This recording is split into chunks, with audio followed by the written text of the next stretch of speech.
What's going on? What's going on? What's going on? Hopefully, everybody's doing well on this Thursday evening. This is episode 9 of Thompson'S Kennel's new podcast series. We calling this one "Get Your Hands Dirty."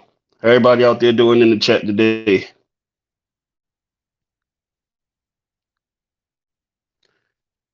Let me get some shout outs before I get this thing rolling. Shout out to Martinez Game Dogs. What's going on, brother? Shout out to Tony Gardner. Shout out to 614 Tree, Samurai Kennels. What's going on, brother? Appreciate looking at those lives and morning cook-ups you be doing. Salute, man. More power and more blessings to you. Shout out to Vad Kennels. What's going on, my brother? How you doing? Hopefully you enjoying the hounds. Enjoying this wonderful Thursday. Double M Despo, what's going on? James Brown Sr., what's going on? What's going on? What's going on? Give me a couple of seconds to get my stuff together.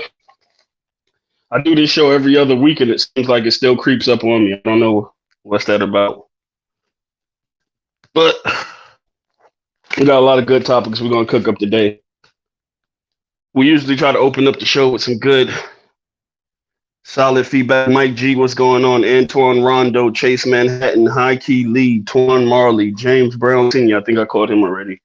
Well, we usually try to open up with some light talk before we start this cook up. Excuse my son. He may be in the background. Sometimes he sounds like a little Pokemon and shit. But that's life. If you got kids, you know what it is. Rogue Master of Chase Manhattan, Wicked Kennels, Richard James. I guess I'll let some people roll in here. We're getting kind of popular.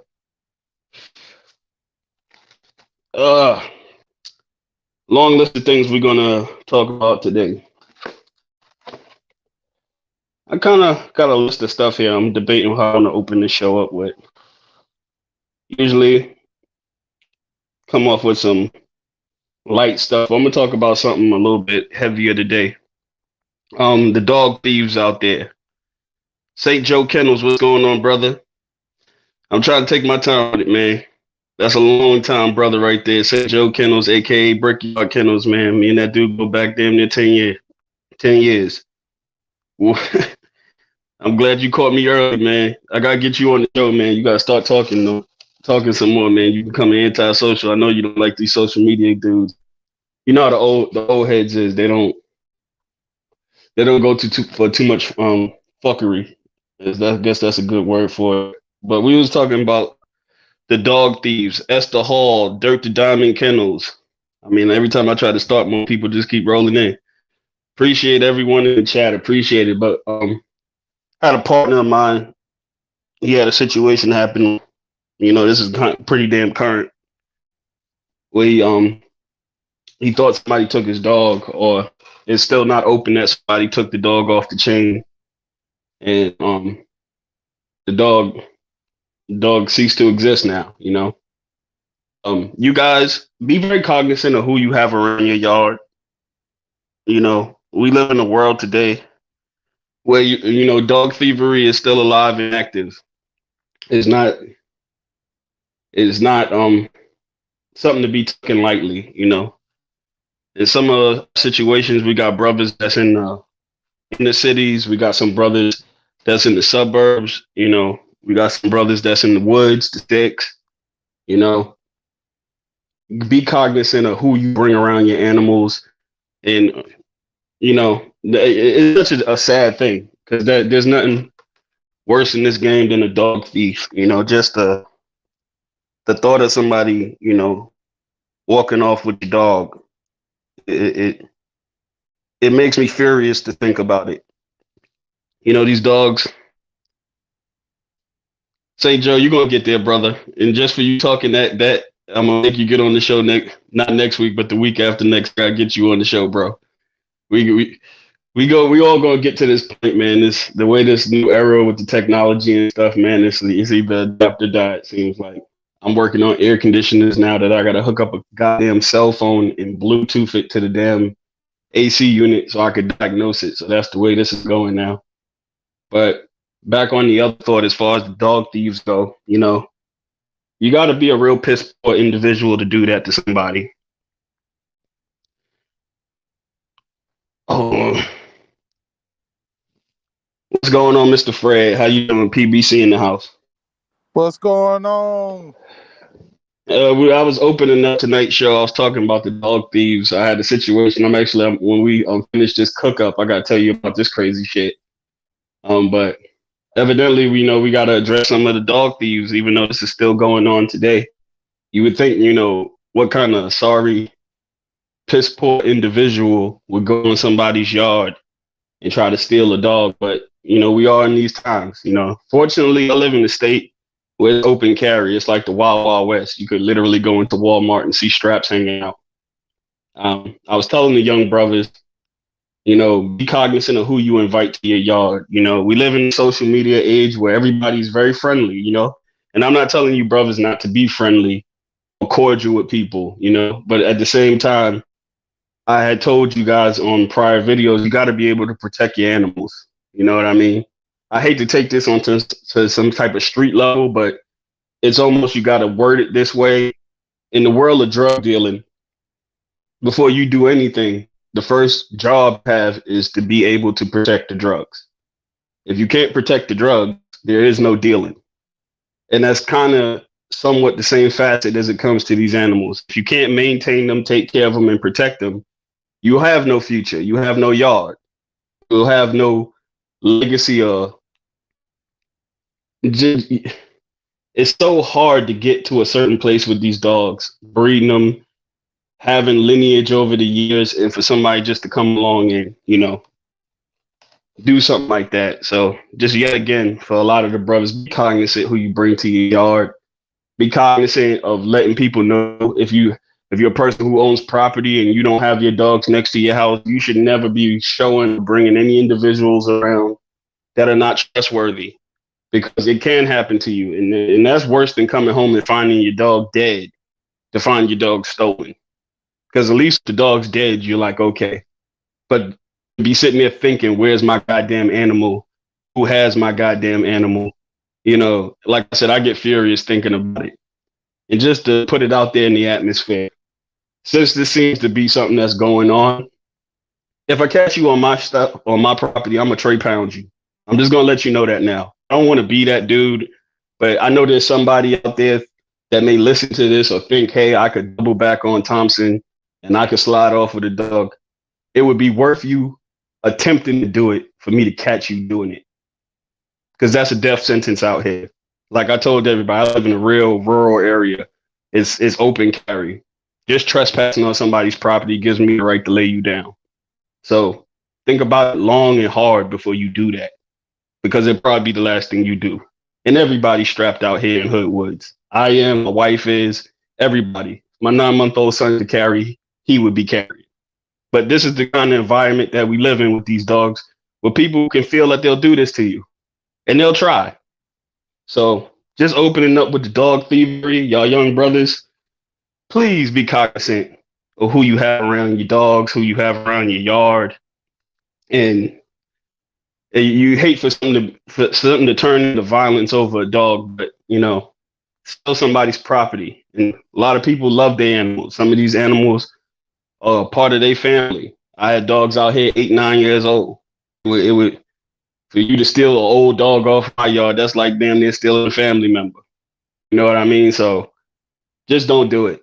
If you're down and your back's against the wall and you feel you in a situation where you have to steal somebody's dog, my best bet to you is man up and get a fucking job. Go get a job and work and save your money and go acquire yourself an animal. But that is the lowest thing you could do, is steal a dog. And once you get known for that in the dog community as a dog thief, that's something you'll never shake, especially when it hits the loop that's what you got going on. I've been in these dogs a long time. I've seen a lot of fake transport companies pop up. They supposedly transporters. They come to your house. They pick up the dog. Meanwhile, they're pretty much scoping the whole scenery to double back on you and steal the dog. Don't trust anybody, even if it's a transport company. Have them meet you at a gas station or something. There's nothing as far as transporting that these people need to know where your house is at or where your home's at. Tell them to meet you at a gas station 10 miles away from your house. And call me when you get there. You know, this is the times that we're living in now. Everybody, please be aware of these things. Something simple as that, a transporter. You would never think that. This is a legit company. Nah, yeah, they're a legit company, but they steal dogs. And they love to run their mouth sometimes. Oh, yeah, I've been to so and so spot. I seen he got so many dogs there and how he keeps them and blah, blah, blah. Don't get in the habit of doing that.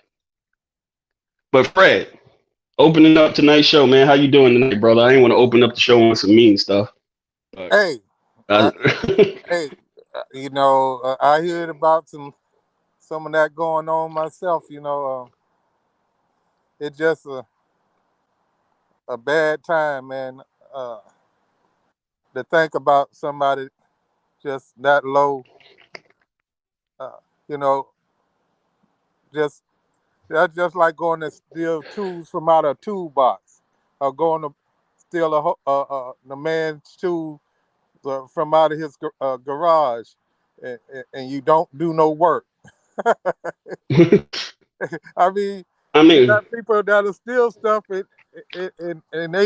they don't do no work, and just go steal the tools just to sit them down somewhere and let them rot away.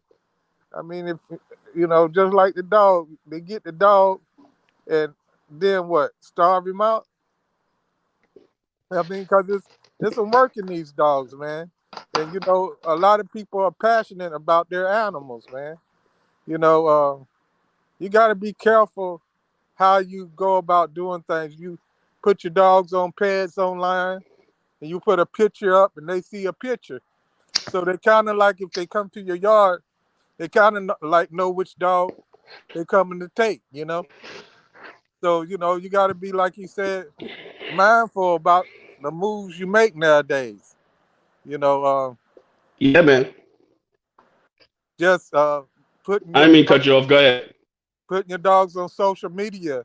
You know, you got a big forum out here that watches everything. And I mean, you're gonna have the good, bad, and the ugly out here. That it is. The good, bad, and the ugly. It's a perfect way to word that shit. Yeah, yeah, I just can't. That's just, it's beyond me, man. That's all I can say, man. It's beyond me. 'Cause my mindset is like you said. What are you gonna do? You gonna take the dog and what? Attempt to put papers on the dog and breed the dog? Like I said, this dog community thing is a real small group of people. You know, everybody. It's like almost a 6 degree separation from everybody. And what I mean by that, when I say that, is odds are if you don't know somebody, you know somebody who knows that person, or somebody that knows a person that knows that person. So it's degrees of separation. Everybody's not as far a gap away as everybody thinks. And for you to be able to think you're going to pull that off, somebody comes to your yard and sees that dog and knows that dog isn't yours, you got a lot of heart. Because like I told you, that's something that I'll pop your ass over real quick. That ain't gonna be like, let's talk about it or none of that. That's something in the 10 Commandments, as they would say in the dog world. Thou shalt not steal, especially another man's hound. And like I said, a lot of them, they just starve the dog out. I mean, it's just some wild shit, man. Oh man. But I guess from this point, I brought up people loving their dogs and treating some of these dogs are like family members and stuff, man. I guess we could open up the show with I'm gonna use a word: tree huggers, also known as fur mommies. This was something I wanted to talk about today because I got like I get comments all the time, but I really don't let them bother me for the most part. I just if I know somebody who's just like obsessed or something, I'll just block them. But I noticed I was getting a lot of like comments is regarding cruelty to animals, and this looks cruel or that's cruel, or it I just want to have a conversation, and I don't even want to say I opened this up with saying tree huggers. I kind of hopefully that videos that me and you doing, Fred and Brown, come on here and we do these cookups and these lives and stuff. I would hope that people who are listening to this stuff would assume that we love and take care of our animals. For people to dedicate years and years and years of their life raising and maintaining these dogs for all of these years, you would almost hope that they take care and love these dogs. And a lot of us do love our dogs. I think there's just a huge disconnect with today's society. And dogs is not issue of cruelty, not an issue of cruelty, is the way your dogs are kept. And then they compare your situation to their situation.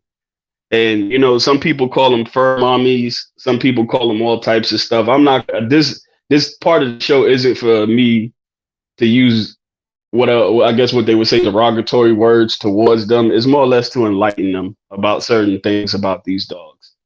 Now you may have a pet, and your pet may live in your apartment with you. You may put your pet in a crate inside your house while you go to work, and you feel that you're a great pet owner. And then you start almost fixating that this is the way all dogs should be kept. And that's kind of where I think the detachment has gone to, that everyone assumes, because I was reading some of these comments that was left, and it was kind of like, my dog sleeps in the house with me. It's not outside tethered, and you know what I mean? I was getting that kind of input. And I almost kind of just want to use this segment to educate y'all. All dogs aren't the same. I'm going to repeat this again. All dogs are not the same. For the people who feel that the way we keep working dogs is cruel. You may have a pet that you picked up from a shelter. It's just a normal pet. We're dealing with game bred working animals. They're not just pets. Some of these dogs can't be in a situation where you think you can lock them in one of those little black crates in your apartment and go to work and think when you come home, your sheetrock isn't going to be chewed to pieces, all the extension cords in your house. This shit could possibly burn your house down. This is how serious it is. So some of these thoughts that people think are realistic to keep animals, it's really not. I remember movies 15, 20 years ago. I would watch movies. You remember them old movies, Fred, where they have the dog outside, the dog had a dog house, and the dog lived outside. You know what I mean? Anybody in the movie, anybody who was watching the movie or looking at the movie never thought like, oh God, that's cruel. The dog had a tie out, and I mean, it wouldn't even be pit bulls. It would be the goddamn border collie. It had a tie out in the dog house. The dog lived outside. It's not cruel to have your dog outside. I would honestly, there's no proof of this. This is just me thinking. I've been around dogs so long. This is just me thinking. I think a dog would be happier outside than locked in somebody's home and only can go out when it's time for a walk. You know what I mean? Dogs are animals. And working game bred animals got to be maintained and confined. Go ahead, Fred. I believe that's where the domestication part came into play. So you got dogs that people want to domesticate and be able, I've seen a guy that come by the house today, and he was talking to me about his little puppy that got sick, but the puppy got sick because they wouldn't give him. The dog ain't never had no dewormers or nothing, so he got a belly full of worms. So, he just got the dog a few weeks ago, but he said my daughters and stuff is so in love with this little puppy. If this little puppy die, man, I might have a bad time. I said, I bet you will. I said, I hope it don't die. So he, he ended up taking Don't die on me, Fred. he ended up taking it to the vet.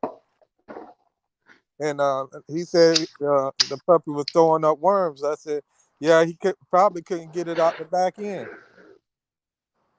But man, it's a mess.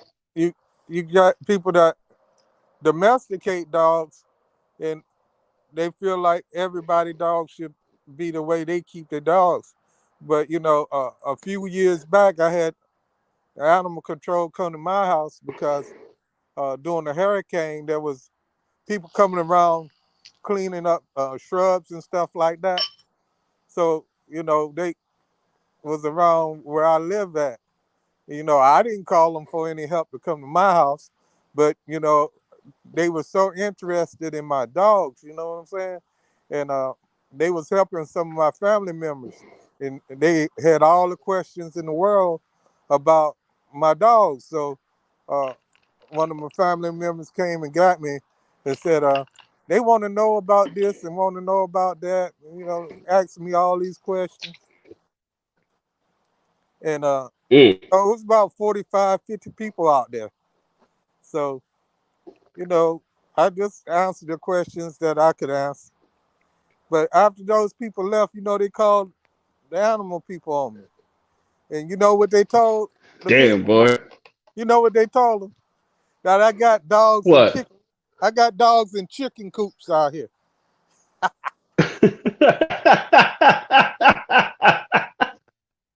So I got the dogs in a chicken coop. Oh, And the simple minded people, man. The simple what they minded people we deal what with. they what they call in a chicken coop is a brood box. You know what I'm saying? So we as American Pitbull Terrier guys and stuff like that, they came out with this law about tethering and stuff. And you got to have chains that's 10 foot long and stuff like that. So I want to say about 7 years ago, I started getting my dogs up off the ground. I started taking them off that chain, and I built me some chain runs and stuff like that I can exercise my dogs on whenever I need to. But uh, any other time they're gonna be up in that brood box. So when they saw these dogs up in the brood box, they say the dogs up in chicken coops. And when the For the animal tree. man came, he said, "In all my days, I ain't seen no yard look as clean as yours, Mr. Davis." And he gave me a whole truck full of dog food and about $1,000 worth of flea medication, man. So the thing is, what one person would call uh, bad for the dog, another person would look at it and say, "Man, you're doing a great job." So you got to be able. Yeah, you got some Karens out there, man. You got some people who will turn around and do that to you, man. You know what I mean? It's people that will walk up to you, ask you a million questions. When I lived in the suburb area, people I had people that would see me walking the dog, and they'd be like, "Oh," and they ask you a bunch of questions and stuff, and then they call the people on you. It's kind of just a messed up environment, but a major point of this show was to show the younger brothers how to keep your yard, how to keep your dogs, follow the code and ordinance to your area. Because, like Mr. Davis just alluded to, that they called the people on them. When a lot of our people in our community, you freak out when you hear that, all the animal control. I've had several animal control visits in my 10-year dogs. I've never been convicted of a crime. And I could tell you about 5 to 6 different occasions where they didn't came to my house with whole animal trucks and stuff like they was about to leave with something. It was like, that kind of energy. And then when they go back there and they see your dogs and they see how they kept in the environments clean, and next thing you know, it turns into a compliment party. You know what I mean? I've never seen such a clean yard. I've never seen, wow, that's about 60, 70 feet of run there. That dog can run that. Yeah, I know. But these are the things that we try to force out there, the information, the content we putting out. We try to force that out there. We don't want to sound repetitive, but this is how the shit happens. This is how it happens. Somebody walks past your house, the dogs are barking, you're at work. You get one nosy person, go up in your driveway, look back there, and they see 3 or 4 dogs back there, and they run to call animal control. So make sure your stuff is right, because there's no way avoiding that. They're going to come. Now, I told you guys from the beginning of this to the end of this, it's not if they come. It's when they come. And our fur mommies, tree huggers, things that we call them as jokes, these people essentially have a lot of power. They donate a lot of money to a lot of causes. Because I've come to the conclusion with these dogs, like I said it on a couple podcast videos, they rather see these dogs dead than be in your possession. And once everybody in our community realizes that they want to see these dogs dead rather than be in your possession, everybody's going to start moving a little bit more accordingly. Because these people are dangerous. Some of these people are mentally ill. If you had this dog laying on a cotton bed, feeding it caviar with fresh ground hamburger meat, they'd still have something to say.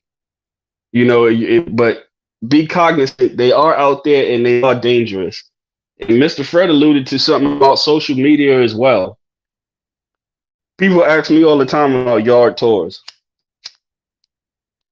Been a year and some change since I did one.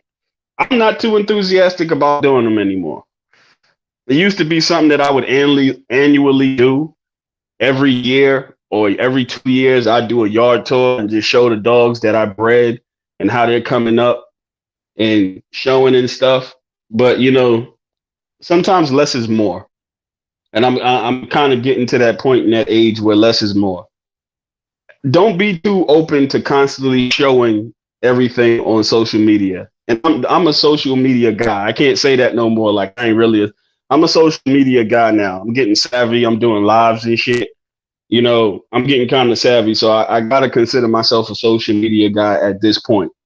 But as a social media guy, you are in control of your content, which means people can't see nothing that you don't show.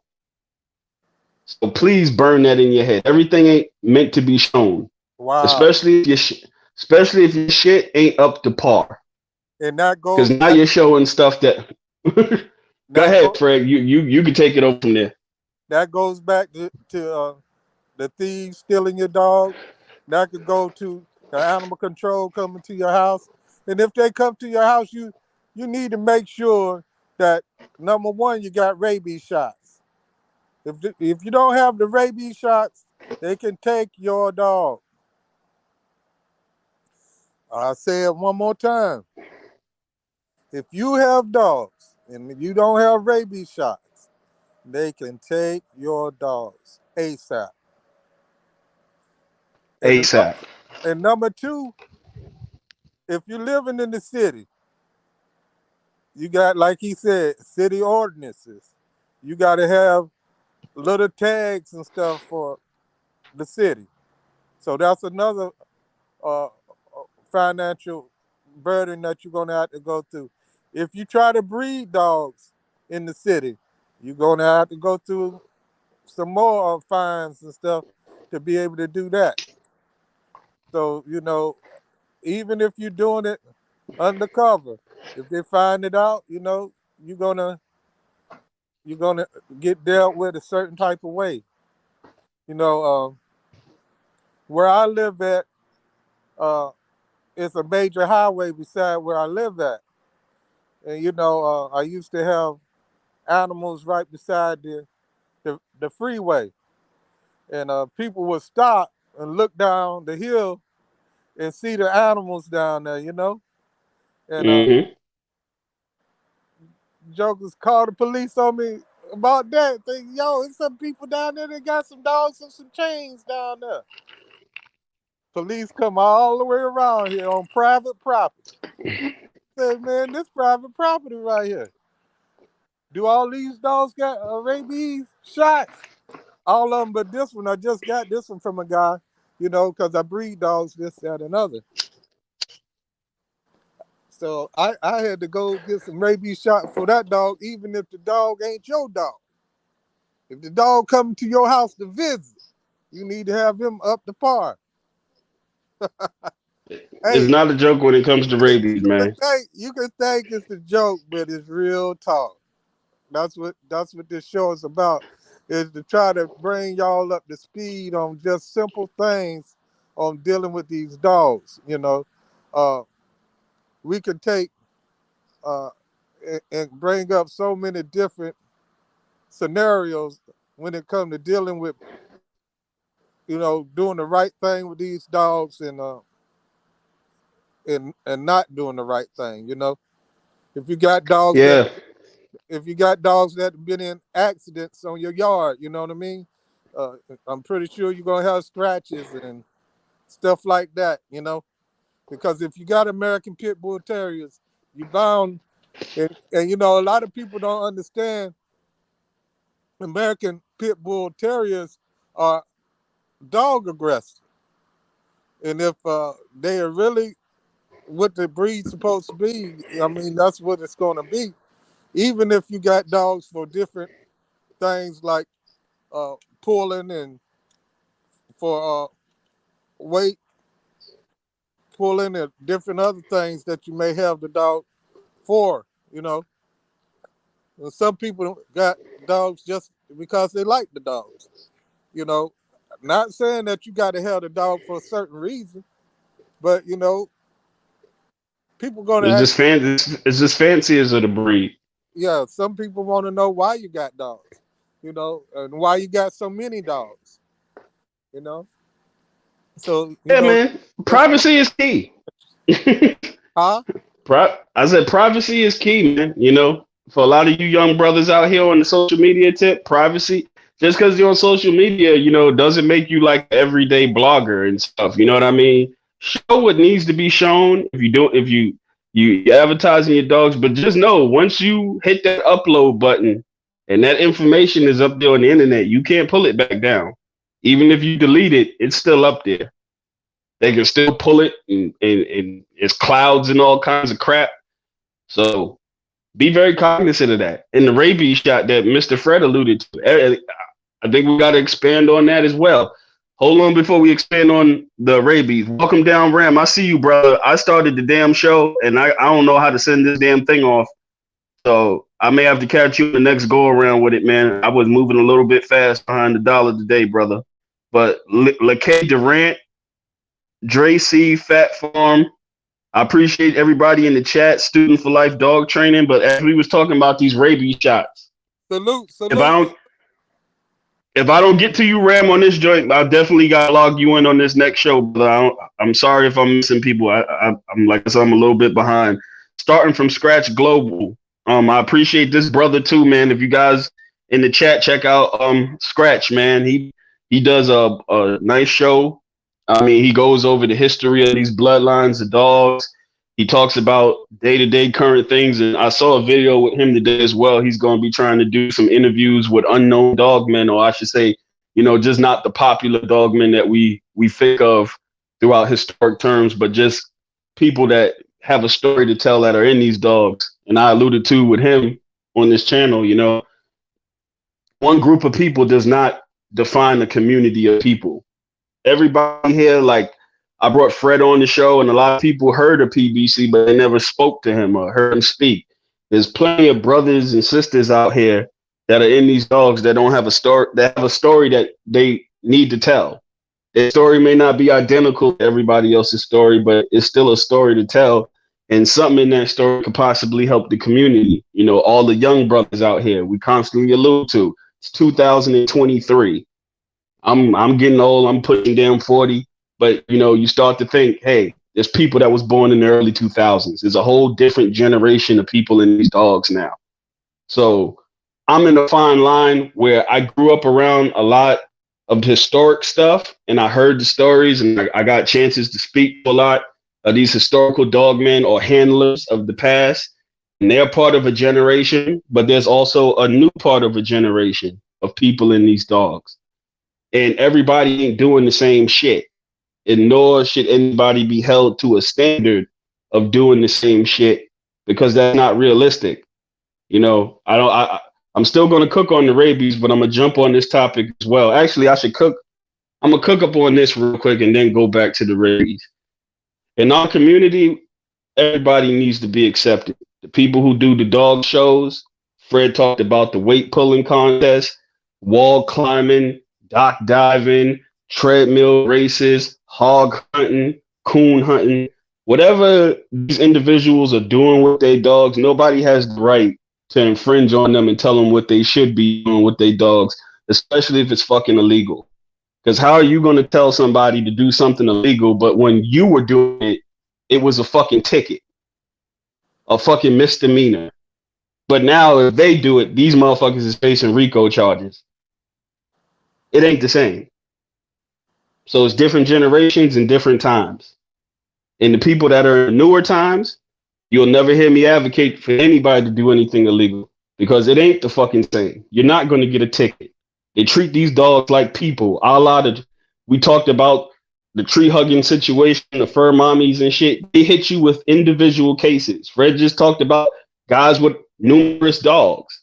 If that raid comes on your ass, that is a charge for each dog. Just like you raped or shot somebody. Well, I shouldn't say that word, I think, but raped or shot somebody is an individual charge for every person you shot.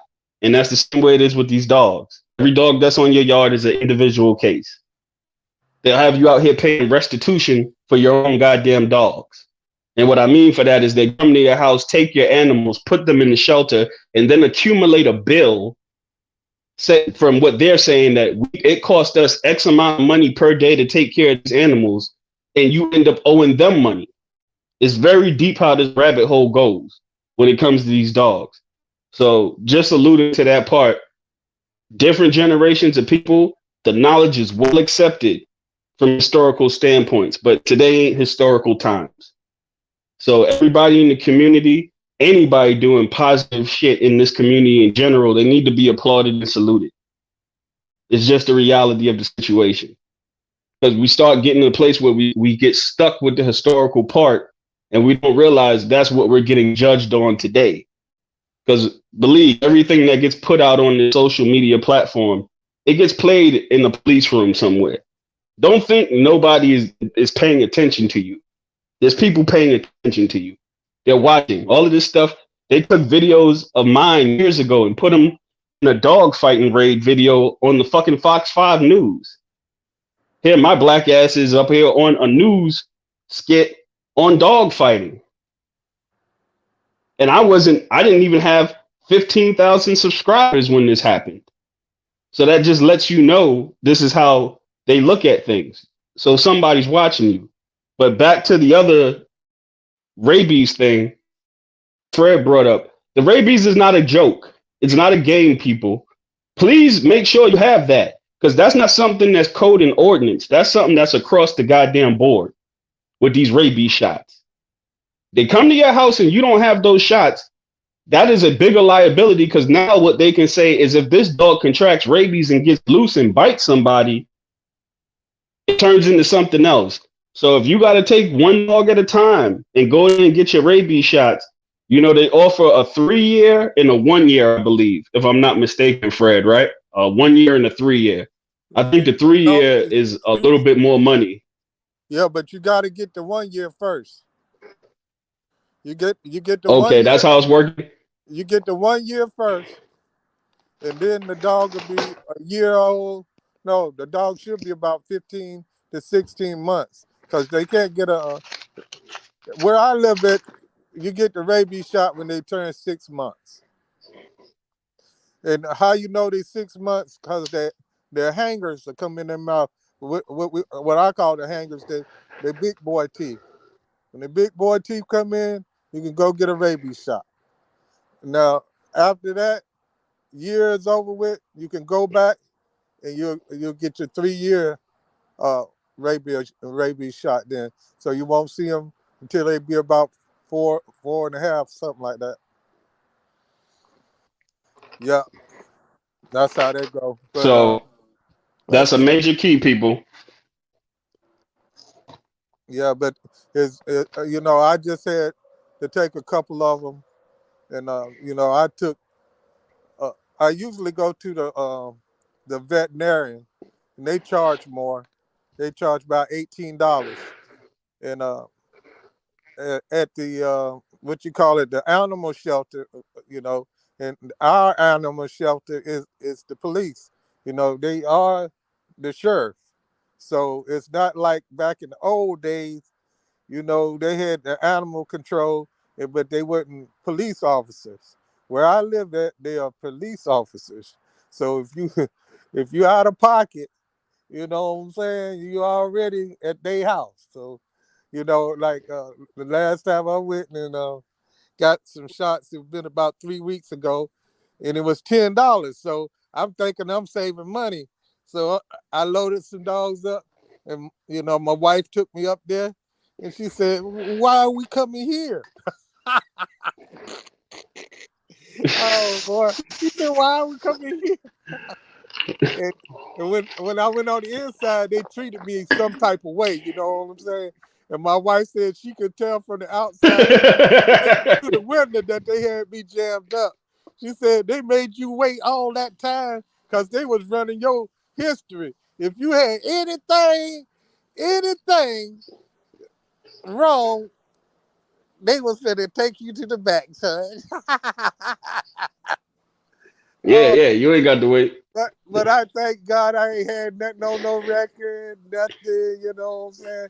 So, I don't know, everybody in that area has got a different story, you know what I'm saying? But this area, animal control is the sure.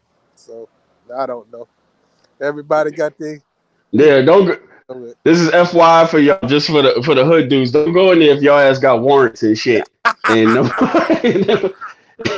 you got a Try warrant to for get this and a warrant for that and shit. try to get a cheap rabies shot. Try to get cheap rabies shot. Now your dog is impounded and your ass is impounded as well. Yeah, you Went there to go. go spend $10. Now you trying to make a phone call and don't do that, bro. That'd be the worst shit you could ever have happen in life, man. You imagine that shit? But yeah, the rabies shots, like you can go ahead, holler at your vet. You know what I did is I got a real good vet. I'm gonna bring up veterinarians too. I got a good old vet, good old country vet to deal with. He's well handled with livestock animals, dogs. He knows the ins and outs, and he's just a down to earth person with these dogs. And he knows how things are with these dogs because he's a real vet. He's a country vet. Like I said, he's been around American Pitbull Terrier since he's a kid. He's educated on the breed. He knows how the breed is. You gotta do your legwork to find some of these individuals because some of these individuals will give you a flat fee and come out to your yard and bring your tags and everything and have everything right there ready for you. You know what I mean? And you compare the prices, it may be cheaper than taking each individual dog there, but do your legwork. I tell people, man, a vet he works for you. You're paying someone to provide a service. I say this all the time. You don't have to bring your dog to go to a vet. You can interview them. Say, hey man, I got some dogs and stuff. I'm looking for a good veterinarian and stuff. Talk to these people and fill them out. It's not, it's a veterinarian. You don't need 5 of them. You just need one good one. Well, One good one will go a long way with you. at the beginning, I have a veterinarian that used to come out to the house, just like you talking about. But they was good people, you know what I'm saying? So as time went on, I guess the last 8 years or so, they don't even do that no more. So times change, It's all according where you live at, I guess. Yeah, because I'm in the sticks. So I'm still in a rural environment, but still, I would advise you guys don't wait till some shit happens and you gotta run around looking for a vet. If you do, try like I said, one Saturday, one Friday, you're free. Just pull up veterinarians in your area, and most of the time, where the facility is located, kind of lets you know the demographic of what you're going to be dealing with. If you're in a little city area and you find a vet that's kind of on the outskirts of the city, you'll notice it'll be a lot different. I usually try to still find vets that deal with livestock animals. To me, they're a little bit more grittier kind of vet. You know what I mean? They out there lancing abscesses and stuff, pus flying everywhere. They castrating bulls and pigs and stuff. They out here really getting their hands dirty.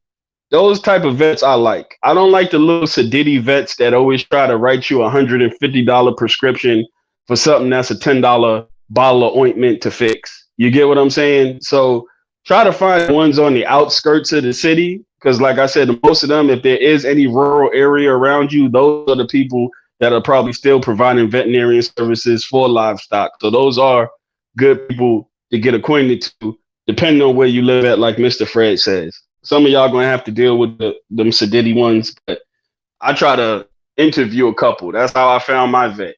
Just ride around, ask a couple people who they dealing with, and check them out. Give a phone call, swing by the office one day, and like I said, you don't have to bring an animal.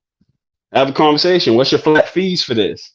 If this happens, what do you charge for this? Get acquainted with them. And once you get acquainted with them, if something does happen, you have some place you can go. Don't want to come home and your dog's mauled apart and you can't do the work on your yard. So now you got to take the dog to the vet. And now you just popping up at random veterinarians' offices with a mangled dog.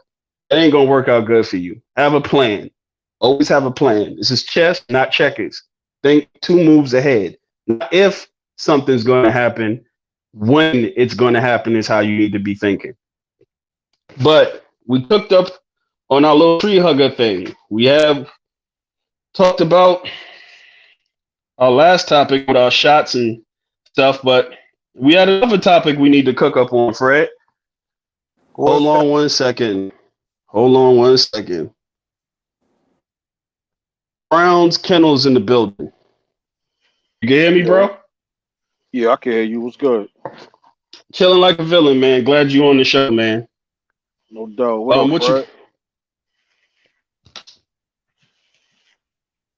Fred, you still there? Yeah, I'm still here. Yeah, I got Brown on the line. What you call? What's up, bro? This is What up, my boy? Everything good? Yeah, everything good over here. Word.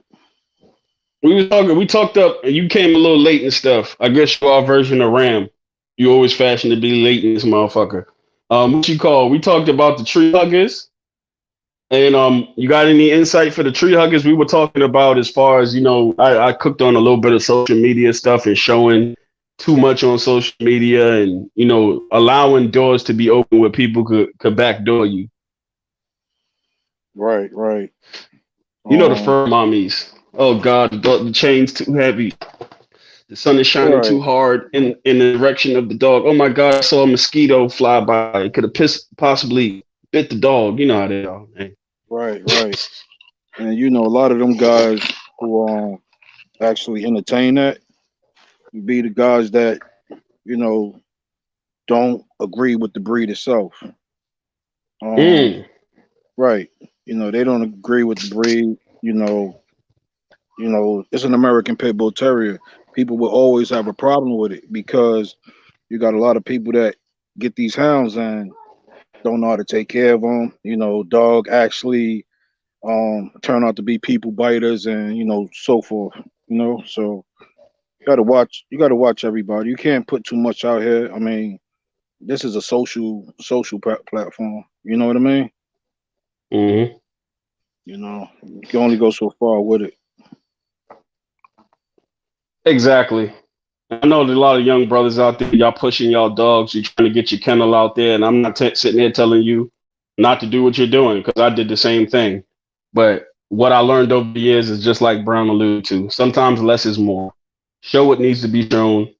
You know, everybody ain't Mr. Garner. You can't get away.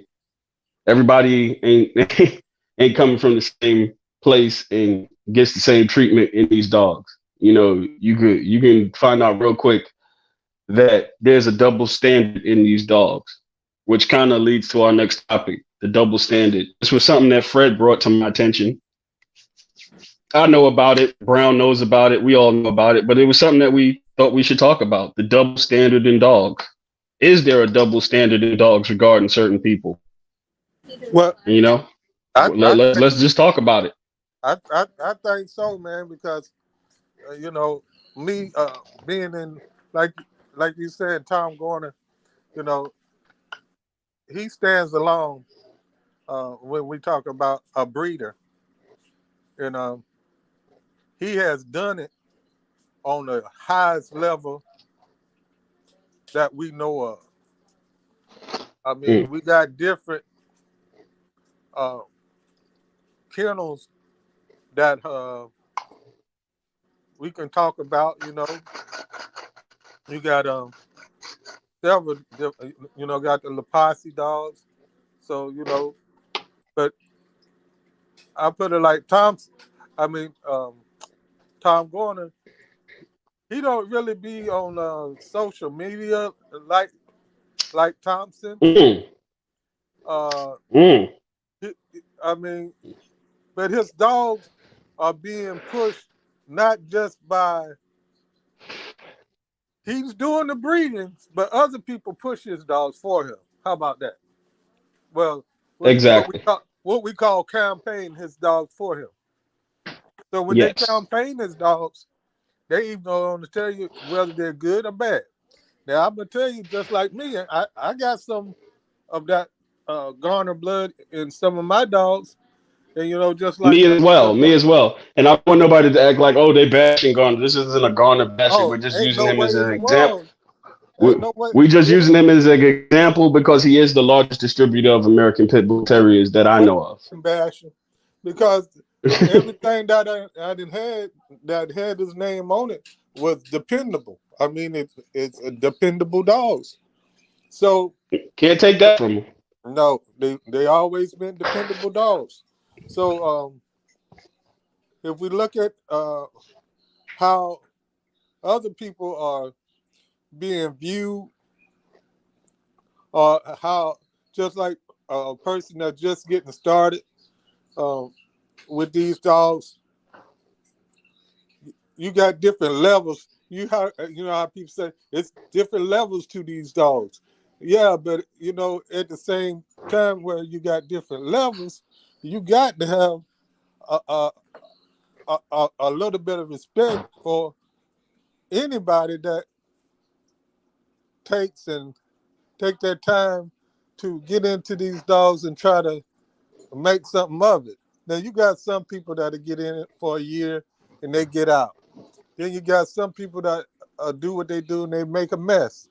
But regardless, how they do, you got to still treat a person with a amount of respect. I mean, you get on these media things. Some of these people don't even have a dog. Don't even have a dog. But even if I take myself Pitbull City, you know, that name was given to me from my brother. At the beginning, I called myself the Crayon Box because I had different color American Pit Bull Terriers. I had Merles, I had Blues, I had uh, dogs that came from Outcast. They was like reddish. Instead of black and tan, they was red, tan, and a lighter tan color. But they was uh, old honey bunch dogs. They were heavy, heavy honey Mm. bunch, and they just came out in different colors. You know what I'm saying? So it's hard to say when people breeding dogs on a level, if they are being recognized for what they're doing, you know, you got to give them the respect for the dog themselves. A guy was telling me this week, he said, I don't know nothing about those dogs right there. But the thing is, a lot of people, it's just like sheep. If they don't see the dogs up close in the pedigree that they know of, they don't give none of the dogs respect that's behind it. You got some guys that got Boyers dogs and they've been breeding them for 10, 15 years. So you see their names for 5, 6 generations. You know what I'm saying? So if you don't know what they built on, you really don't know the dogs. If you don't know how to read a pedigree, that make it worse than that. Because you going to miss over a whole lot of different dogs, bred different kind of ways, and you're not going to get them the respect they deserve. You can have a red boy Eli Cross. You can have a Bolio um, Eli Cross. You can have a red boy Jeep Rascal Cross. But until you look into it, you don't know what it is. A lot of times guys Mm. don't give it a chance to even the search. what it is that the person done. And so instead of looking down into it to find out, they'll say, well, I don't recognize any of the dogs that I'm looking for, but some of the dogs may be coming from the same family that they're looking for. You know, I'll give you a good example. I'll name 4 different guys that come to my yard and got dogs from Pitbull City. Now, when they come to my yard and get 5 different dogs from my yard, they still came from here, Pitbull City. But once they start breeding these dogs, and they breed these dogs for 3 or 4 generations, they become their dogs. They're no longer Pitbull City dogs. They'll be Thompson Kennel dogs. They'll be Brown Kennel dogs. There'll be Brickyard's dogs. You know, there'll be somebody else's dogs. But at the same time, now, it all came from the same spot.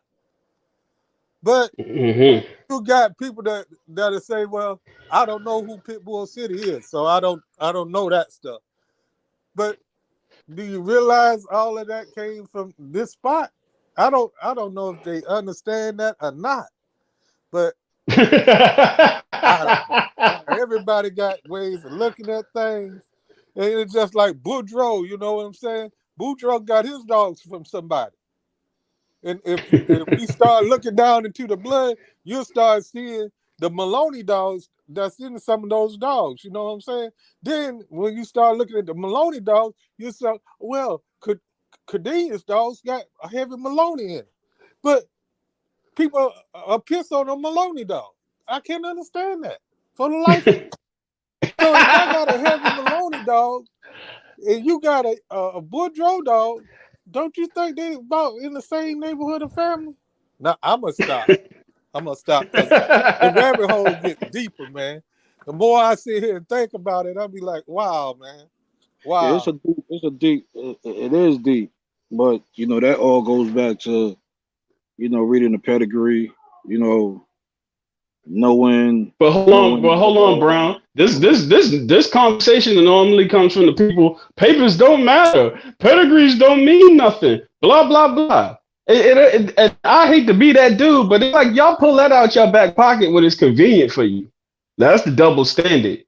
Pedigrees mean something when it's convenient for them in their argument. But when it's another argument, it's like, oh, it don't mean shit. I wipe my ass with papers and pedigree. So what is it? Because you can't pull on it when you need to prove a point in your conversation, and then piss on it when you just belittle what somebody else got going on.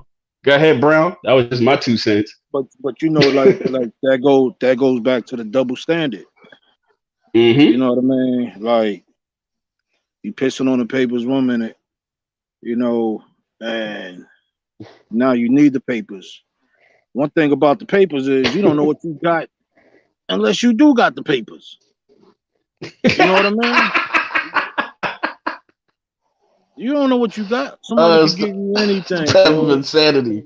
Yo, they could give you a black and tan dog and say it's an Eli dog. Come on, man. But that's the double standard. You know, like for the young brothers up. Go ahead. Oh, I didn't mean to cut you off, bro. Go ahead. Nah, you good. You good. No, you were saying what Fred said. Go ahead, finish your thought, man. I didn't cut you off. Yeah. Like Fred said, it goes way deep down the rabbit hole. You know what I mean? It goes deep down. I'll say this for the young brothers out there. I feel bad for you guys, but I do feel good for you guys because you're gonna go through it. Because Lord knows I went through it. Fred went through it. Brown went through it. Associates of ours went through it. I've seen this double standard that we speak of. And I can tell you now, you go, and God forbid you actually get some good yam dogs. Boy, you really gonna go through it then. So I say it's good, and I feel sorry for you, but I'm happy for you because this is gonna curl a lot of you guys out. And I don't want to be that dude to say it on here like that. But the energy, and especially the guys who want to play that social media tip, it can cur you out. I've seen it cur individuals out. Or you're going to be a bulldog about it, and you're going to keep scratching into the nonsense. You're gonna have to keep scratching and keep pushing and moving forward because there is a double standard in these dogs. So and so could get away with X, Y, and Z, but that's not gonna be the case for you. Let you try to pull some of the maneuvers that I've seen get pulled over the years that I've been in dogs, and I've seen certain individuals get away with it. And I've seen a lot of people just, yeah, yeah, yeah. But let that be you, and you try to play that card. It'll be the end of you. I made a comment on one of them first lives I did when I started this, and I was like, somebody asked me in the chat and I was like, I don't really try to mess with piss poor bitches. We were having a conversation about, does the female really matter in the breeding, and can you take a really good male and breed it to a piss poor bitch? And my response was, I could never get away with that. And a lot of people like didn't understand what I was saying because there is a double standard. Thompson can't get away with breeding piss poor dogs. I can't get away with it. You could sell 50 good dogs and put 50 good dogs out there to the public. Everybody's happy. You put one bad one out there, and that it seems like that'll be what you're judged by. And even though that's not the case where I'm at in life right now, I still think along those lines when it comes to these dogs. I'm always thinking it's not all the good ones, it's the one bad one that can slip through the cracks. And that keeps you on your toes in this game.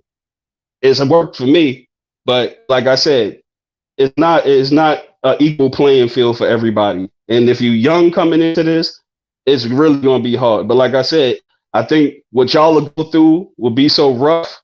The real ones will make it through it, and the people who just wanted to be in dogs is like a fad or something, it'll curl y'all off the board, and whoever's left will prosper. But anybody else got anything on the double standard? Shortcuts. That I guess we cooked up on that. Let's cook up to this part of it. There's no shortcuts in this game. This is something that me and Fred talked about a couple of days ago. I think Brown alluded to it on one of the last lives that there is no shortcuts in this. I'll let Fred open up with it since this was something that he wanted to talk about. Well, when I was talking about the shortcuts, is you got a lot of guys get these dogs, and they don't want to do. They studying. You're gonna have some guys that'll be more knowledgeable than you are. And so since they're more knowledgeable than you are, a lot of guys take what they tell you to be the gospel. You know, we are in an era now that we can do some fact checking. You know what I'm saying? Fact Oh checking. shit. Yeah, I'll put it like this. At the beginning, when I was one of them guys that didn't have no paperwork. So DMX just wanted the dogs just because I had good dogs. Okay, and that's how we were just good dogs. That's all we want. It was a good dog. Okay. Then after that, I started getting around guys that started coming to the house because they had dogs with paperwork, which I didn't have dogs with paperwork. So I had a whole yard in the back full of dogs that I liked. Family dogs like Furbies. Would you call them Furbies? Fur mommies, the fur mommies. I had all the fur mommies back there because my grandkids was in love with them. My wife was in love with them. My sisters and brothers, my daddy now. You know, they knew these dogs. You know what I'm saying? And one thing about these dogs, they were pretty dogs, man. They were some beautiful dogs. You But had some old pictures of them dogs used to have back in the man, I used to have day. them all in my barbershop. You know what I'm saying? I mean, I had my wife made me get rid of them dog pictures in the barbershop, but I used to have the pedigrees. And when I started getting the pedigrees, I started putting the pedigrees up with the dog. But the thing about dogs with pedigrees and bloodlines and stuff like that, all these dogs don't look good, man. I mean, if you looking for a good looking dog, some of them time them dogs don't look like nothing. You know, I posted a midnight cowboy dog on my new group, R Boils, the old stuff, and it was an old uh, picture of the midnight cowboy dogs that Ronald Boyles sent me, and he said this was the stuff back in the day that we used to be looking for, that midnight cowboy. But if you look at the picture of the dog got a leg twisted that way, and the guy said, I don't like that dog because his feet is easty westy, and then one of the feet looked like it had got broke. But I ain't say that, you know what I'm saying? I ain't say the dog leg was broke, you know what I'm saying? If you don't know what's wrong with that dog leg, hey, I ain't on the darn end the comment with it, you know what I'm saying?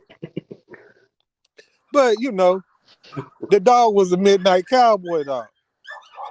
So, you know, I started putting some of the midnight cowboy stuff that I had, and then different guys were putting the midnight cowboy stuff up. But people don't even realize how many different versions of a midnight cowboy dog's out there. Because me and Thompson was talking, and I said, well, Thompson, you know that Rufus dogs and that Crocomont stuff, that's midnight, coming down off of Midnight Cowboy, right? He said, what? I didn't know that. I said, yeah. See, because we are in the age, we know the dogs that's closest to us. But if you go back 25, 30 years, those guys know those dogs. You know what I'm saying? So as we come up to 2023, those ugly midnight cowboy dogs that they knew of is beautiful, beautiful dogs. Now them dogs look so good. It make you wonder, what did they add to it? Because we know they added some stuff to it to make it look good. You know that, right? Now I'm gonna start off like that, so I'm gonna leave the rest of y'all to go ahead and chop it up a little bit. But I'm gonna jump back in. I'm gonna jump back in though. Oh shit! Well, the cook up is the shortcuts and dogs, and I'll put it like this with the shortcuts. I had a brother reach out to me about a year ago, and I don't know how he found my number, but he found my number and he reached out. I thought it was my old lady on the phone. I answered the phone and shit. It was a dude on the phone. So he was asking me about, did I have anything for sale? And I was like, no, I don't. And he was like, hey, you don't have any prospects available. I'm not really looking for a puppy anyway. And he was like, I'm trying to do my own thing, but I really don't feel like raising no dogs. And I kind of equated to the shortcuts, because there's a lot of things in this game where people think you can get around something. There's no getting around anything in these dogs. If you get an older dog, a younger dog, no matter how you approach it, work still has to get put in. You know what I mean? There's no ifs, ands, buts about it. You could think you're cheating the process, but you're only cheating yourself. And that's not in regard to just purchasing older dogs. It's just in general. There's no shortcuts in these dogs. There's nothing you can do to make them grow faster. There's nothing that you can do to make them mature quicker. It's nothing you can do in certain situations. Mother Nature has to run its course.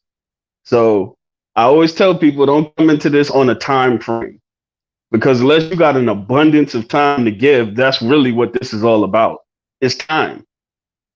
Who's out there taking care of these dogs for years and years? We can talk about breedings, but you got to raise a dog to adulthood to even get a breeding off. You got to keep a dog alive to even get to these points. Even if you purchase a prospect dog and that dog there, you put him on your yard, your chain setup ain't right, he gets loose and kills himself. All these things happen. There's no shortcuts in this. This is something that truly takes time, blood, sweat, and tears, and an astronomical amount of money nowadays. Because back in the day, does anyone here remember when like a 10-way shot was $5? I do. I think a 10-way shot's like $24.99 or some shit. You know, just the price of everything.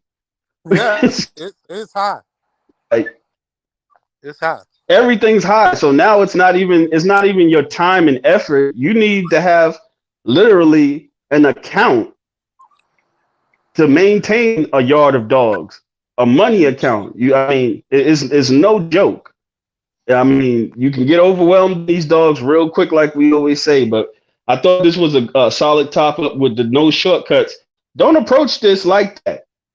Anybody, if you think you just go into this guy and he has the greatest dogs in the world and you're bypassing a whole process, I said it before and I'll say it again. Puppies are not born with accolades. Puppies are not, no matter who you, galactic grand champion, Gozart, whoever the fuck you want to pull out the atmosphere, there is no shortcuts. That puppy is a puppy. Either he's going to be good, bad, or average. That's how it plays out. There is no shortcuts. Because it alluded to something else that we could tie into this. Sperm doesn't change. And that's something that needs to be acknowledged in these dogs. And just breeding in general. The amount of sperm changes. If a dog gets older, his numbers may drop as far as the mobility of the sperm. But the actual sperm doesn't change. And I know a lot of people are scratching their head out there. What the fuck is Thompson talking about? The same puppies that dog was going to throw at 1 year old is the same dogs he's going to throw at 7 when he's a Galactic champion, whatever words y'all be using nowadays with these dogs. The same puppies he was going to have at 1 year old is going to be the same puppies he's going to have at 7, which means if he's a performer, he's going to be a performer. If he's a producer, he's going to produce. The age in this thing has no real merit if you just logically think about it. But I'll let you go and cook up, Brown. No shortcuts in the dogs. It ain't no shortcuts. I mean, for one, when you get a puppy, it all depends on how old a puppy is and how the puppy bred. You know, some people gotta wait 2 years before they see something, a puppy that's gonna entertain them. You know what I mean? Me personally, I put it like this: if I put something together, I know what I expect out of this. You know what I mean? And my papers, my pedigree is gonna match my dog. So if I got good parents, I expect my puppies to be on a certain level. That's how I've been maintaining what I got going on. You know what I mean? Because, you know, I want my puppies to match my papers. If that means something to somebody, you know what I mean? Yeah, I know exactly what you mean. Selecting good individuals. Even down to that, right? Like it ain't no shortcut because some people could rush this thing and mess a dog up, mess a puppy up. Cause I done gave, you know, people done got puppies and, you know, I tell them, yo, take your time, whatever, whatever. And by 7 months, you got an animal that you can't even control. You know what I mean? Because you trying to take a shortcut, you trying to rush it. You can't rush it, man. You can't. It ain't no shortcut. Like they say, you could walk them every day. That's the best thing to do. And Get a bone. that's the way you get a chance to enjoy the dog. And a lot of times when you have too many dogs, you don't get to enjoy them. You don't get to see the good life in the dog. Yo, you don't even, you know, I've been messing with dogs a long time. One thing about it, every dog got a character. And it's like a kid, you know, when you got this puppy around you, like my whole yard favors me. So when I want to, That's the truth. You know, so if I feel like working out, you know what I mean? Meaning, you know, do some simple little flirt pole or whatever I do, my whole yard is on one accord because they do what I want them to do. You also got to have a balanced dog. You know what I mean?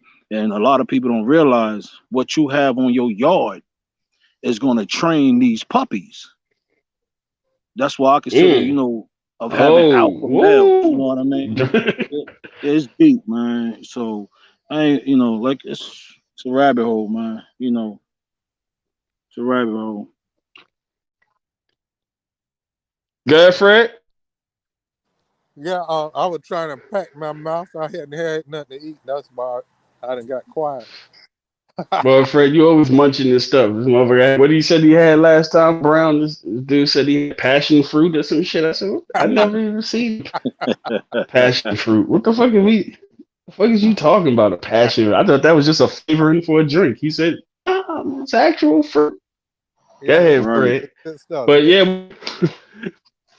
but we was Yeah, hitting up. I finished up on the spur. Go ahead, Fred. You was saying something? yeah, you were cooking up on no shortcuts, and Right. the, Yeah. sometimes if we look at how when when we started getting the dogs that we really wanted, because you got to think about, we just didn't pop up and get the dogs that we really wanted. We was We around didn't. we was around dogs that was what you call them, Thompson, mediocre, or Yes. like fly by night dogs, whatever you want to call. And like even till this day, you got people that say, uh, "Who is this A. Graham Manning, and what did he do, and what did he produce?" And you know, we know the dog firsthand. You know what I'm saying? So I guess we are what you call his ambassadors. And even though the dog dead, I believe the way that I got my yard set up right now, that it's gonna be some heat going on for many years until I leave here. You know what I'm saying? Because I see, Yeah, uh, you've been in the kitchen. I see the grandkids, the great. See, I was proving that point before he died. That's all. That he was making what he was continue. And then not only that, you proved it, and Brown proved it. So y'all was like an extension of who I am. You know what I mean? And that's what makes me so happy to see y'all go forth and do what y'all doing today. Because, like I said, we know it wasn't no shortcuts, and we know, like me and you was talking this week, Thompson. You got different, Alps and different crosses that are in your dogs, but those Alps and crosses just didn't come easy. You know what I'm saying? They just didn't. And The Brown, leg Brown, work, years. and Brown at the beginning, he was Years. an excellent person if you wanted to talk about anything about Eli dogs. And I learned Hmm. about different types of Eli dogs as I was coming up, and then you find out which ones are the dogs to keep. To keep, Mm. because like when I was talking to Ronald, he said, "Well, hey, the Bolio dogs were one way uh, from Patrick, but when he did his crosses, he had a certain kind of Eli dog that he bred his dogs to make a better dog. You know what I mean? And that's what the whole thing is about, to try to make a better dog. So if you're going to try to make a better dog, you're going to it's not going to be no shortcuts. I mean, at all. There's no shortcuts. I mean, even as a breeder, you know, that goes back to what Thompson was saying earlier about, guys that think they're doing something better, bigger than the next guy. You got to respect everybody when it comes to dealing with dogs. The little man, the in between man, and the guy that thinks he's on top of the hill. You know what I'm saying? Uh, I mean, everybody is doing their part in trying to make a better dog. For that's why we call them American Pitbull Terriers. All Americans got different versions of what they understand to be a good dog. Uh, I had looked up on Pairs Online just the Boyle's dogs. There was 16 pages of just Boyle's dogs, and you know, Mm. 16 whole pages. So if you was to say, well, where can I get these Boyle's dogs now? You can't get Boyle's dogs from Ronald Boyles unless he sell some. You know, uh, he's 75 years old now. He got out of dogs about a year ago, but he does do breedings every now and then. You know, try to make a little extra money. But who knows when he's going to do that? But most of the times he'll call me and, I'll post them up on my page for him. And, that's just the way things were. But if you want to wait and see if that's going to happen, hey, I don't know. But like I was telling I guess Thompson, then you. uh, the last 5 or 6 years, Ronald was crossing dogs that came from Lewis. And Lewis ain't no young cat neither, he's not old as Ronald, but he's not no young man. And the Lewis dogs bring a different type of gameness to the dogs that Ronald had, I mean, it changes it immediately. So they was doing those crosses for the last 5 years or better. You know what I'm saying? And what had happened, you got Ronald crosses that he was doing, then you had Lewis crosses that he was doing. But when they bring them together, you get an exceptional dog. That's just what it was. So that was a version of what Lewis and Boyles was doing together. So I was looking at that, and I said, okay, if Lewis and Boyles was doing that with their dogs, I'm gonna take my Pitbull City brand and cross that into it. And look, no shortcuts. But whenever I did it, I'm getting my version, understanding of what a Boyles dog is. If you look at all of these 16 pages, you're gonna have 16 pages of what people call a Boyles dog. And you got many people that got an understanding of what a Boyles dog is. And let me tell you, is anybody wrong for Hey, what you know they what's so think? crazy? Hey, Is you know what's so anybody wrong? crazy? It ain't Yo, nobody hey, wrong. yeah, because nowadays the saga still continue. You know what I mean? Because you to the point, I'm to the point, Thompson to the point where you know you're breeding.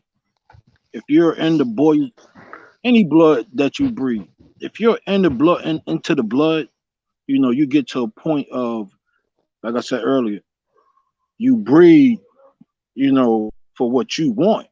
You know what I mean? And when you breeding for what you want, you know, you can't forget, you know, where the blood come from. So you still in the line of, breeding for the boy use blood. You don't add it to the page. You see what I mean? Mm. So at the end of the day, I breed for better. I I hope breed for everybody better. breeding. I breed Hey, for better. hey, I swear I breed for better. And at the end of the day, I hope everybody's breeding for better. Well, you got to look at it like this, Brown.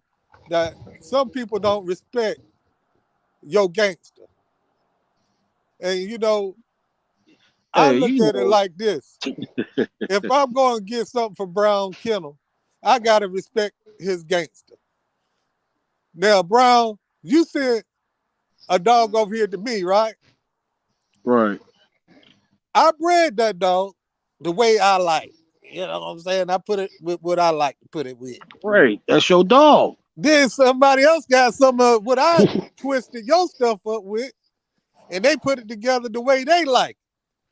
And Right. man, I got something back off of this young cat that just got through crossing some stuff up that me and you crossed together, and he put his swing on it. Let me tell you, bro, that stuff cooking, man. Hey, I put it like this. I already know. I'm, Hey, I'm for the so chat, happy. for the chat, I've been Hey, hearing this for about 3 weeks. I'm so happy with this little puppy I got. I Mm, mean, I'm a happy little soldier. But I'm happy because of this. I huh? know the lineage. I know where it came from. I Right. know the X, Y, Z. I know the in between. Hey, It's a I'm little not gonna chocolate lie. puppy. I'm gonna tell you what color it is. Little chocolate puppy, red nose. Oh yeah. Mm. Hey, he a red nose, right? A little female red nose. Wow. Yeah, I like That that. puppy look like one of my termite dogs, man. Yeah, man, I like that little puppy, man. But you can expect that, man. Like, I had the stuff, you had the stuff. Man, you know what to expect. That's But why I'm not getting out the stuff. You feel me? hey, hey, look. And before I Brad got said, the "I'm not stuff, getting out the hey, stuff." before I got it, it was good stuff. Hey, look, Right. hey, that goes back to what Thompson was saying earlier. I don't know if you got to that cook up yet, but when some people get the stuff, it ain't worth nothing. Hey. Oh yeah, yeah, yeah, That, yeah. I don't know if you got to that cook up yet, but it's all hey. going Yeah, to. with certain, it's good blood. It's good blood until a certain individual gets it. That was the next cook up on this topic here. Because let's keep it real. Yeah, the dogs are good until Brown has them, until Thompson has them, until PBC gets them, until this guy gets them. They were all good until that point. But Hey. Hey, that you that's know that what? cook up there and the strands. But let's cook up on that one, and then we'll go to the strands next. Hey, I seen it in dogs all the time. You know what I mean? I come from a breeding standpoint in dogs, so everything with me is about production, performance. Who's producing performers that can produce? Trying to create a cycle of good dogs around you. But in the midst of doing all of this stuff for years and years and years, I stood back and I watched certain things take place in the dog community, where a certain dude gets a certain group of dogs because we're lost in this thing. This is nothing new. This is from early on the dog game. Yards used to get sold. I'll repeat that again for you. Yards used to get sold and transferred to different people. Certain people got out of dogs, left their group of dogs with this individual. They take them dogs. They go ahead and trying to make better dogs. This is taking place throughout the history of these dogs. So the dogs were good until such and such got them or that got them. So that was the cook up. I don't know, Fred, you want to land on it since you was already flying over there. I'm ready to go because I didn't have people that come over here and get dogs from me, and they ain't nothing in my hands. In my hands, they ain't nothing. But when they leave my house, and they'll take my name off of it, take my Oh name off wow. of it, give it another name, and wow, we off to the race. And I didn't came I didn't came across about 3 or 4 pedigrees like that. I even got this guy that told me the dog died at 15 months. But when Manny died, the dog resurrected. And you talk about somebody was hot, I Wow. was upset, man. I said I was upset because the guy would call me all the time on the phone. And he told me the dog had died. So no reason to lie to me. Because I ain't got no skin in the game. I says that all the time, Thompson. I ain't got no skin in the game. I'm selling you a dog. I'm selling you a good, healthy dog. I'm selling you a dog that I've been out here cleaning up poopy, raking up, blowing the leaves up, doing whatever I do every day, just to get you a good product, healthy dog, clean dog, good business when it comes to transacting the paperwork to the person. doing my part, doing my due diligence to get you a good animal. Now, a lot of people don't respect that. And that's the part that I'm kind of like, you know, kind of people that choose other people that they deal with and think, well, those are the people you should deal with, but they're going to be the scammers. They're going to be the people that beat you and you won't get no paperwork. Those are going to be the people that give you a sick dog that you go to have to take to the vet as soon as you get it. Those are the people that you get a dog from them, you'll bring them to my house and say, Fred, can you help me, brother?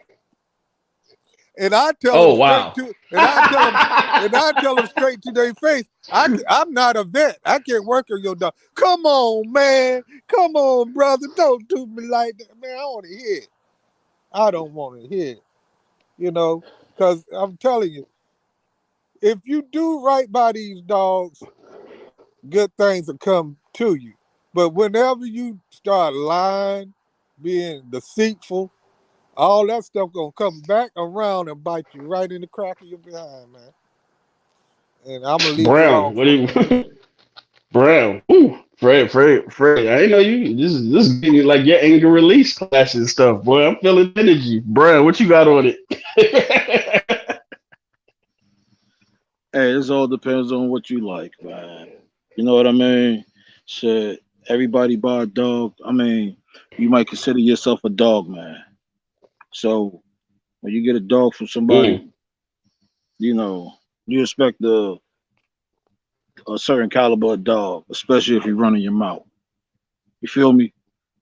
And at the end of the day, mm, when you don't get something that you didn't sit around for 2 years, 3 years, then bred the dog ain't never produced you nothing. Whatever, however the line go with the dog, you know, you upset. You know what I mean? And mm, now the dog ain't nothing. But at the end of the day, if you if you're whatever you want to consider yourself, dog man, breeder, uh, the working dog man, whatever. At the end of the day, if you're in this dog thing, you should recognize and know what you want. You know what I mm. mean? You should be able to go and see what you want. A lot of people look at puppies and see how it's bred and be like, well, I'm gonna go as I expect. And at the end of the day, get their feelings hurt. I ain't lying. Because you look at that pedigree, that pedigree will have you all hyphy. You'll be Right, all hyphy on that pedigree.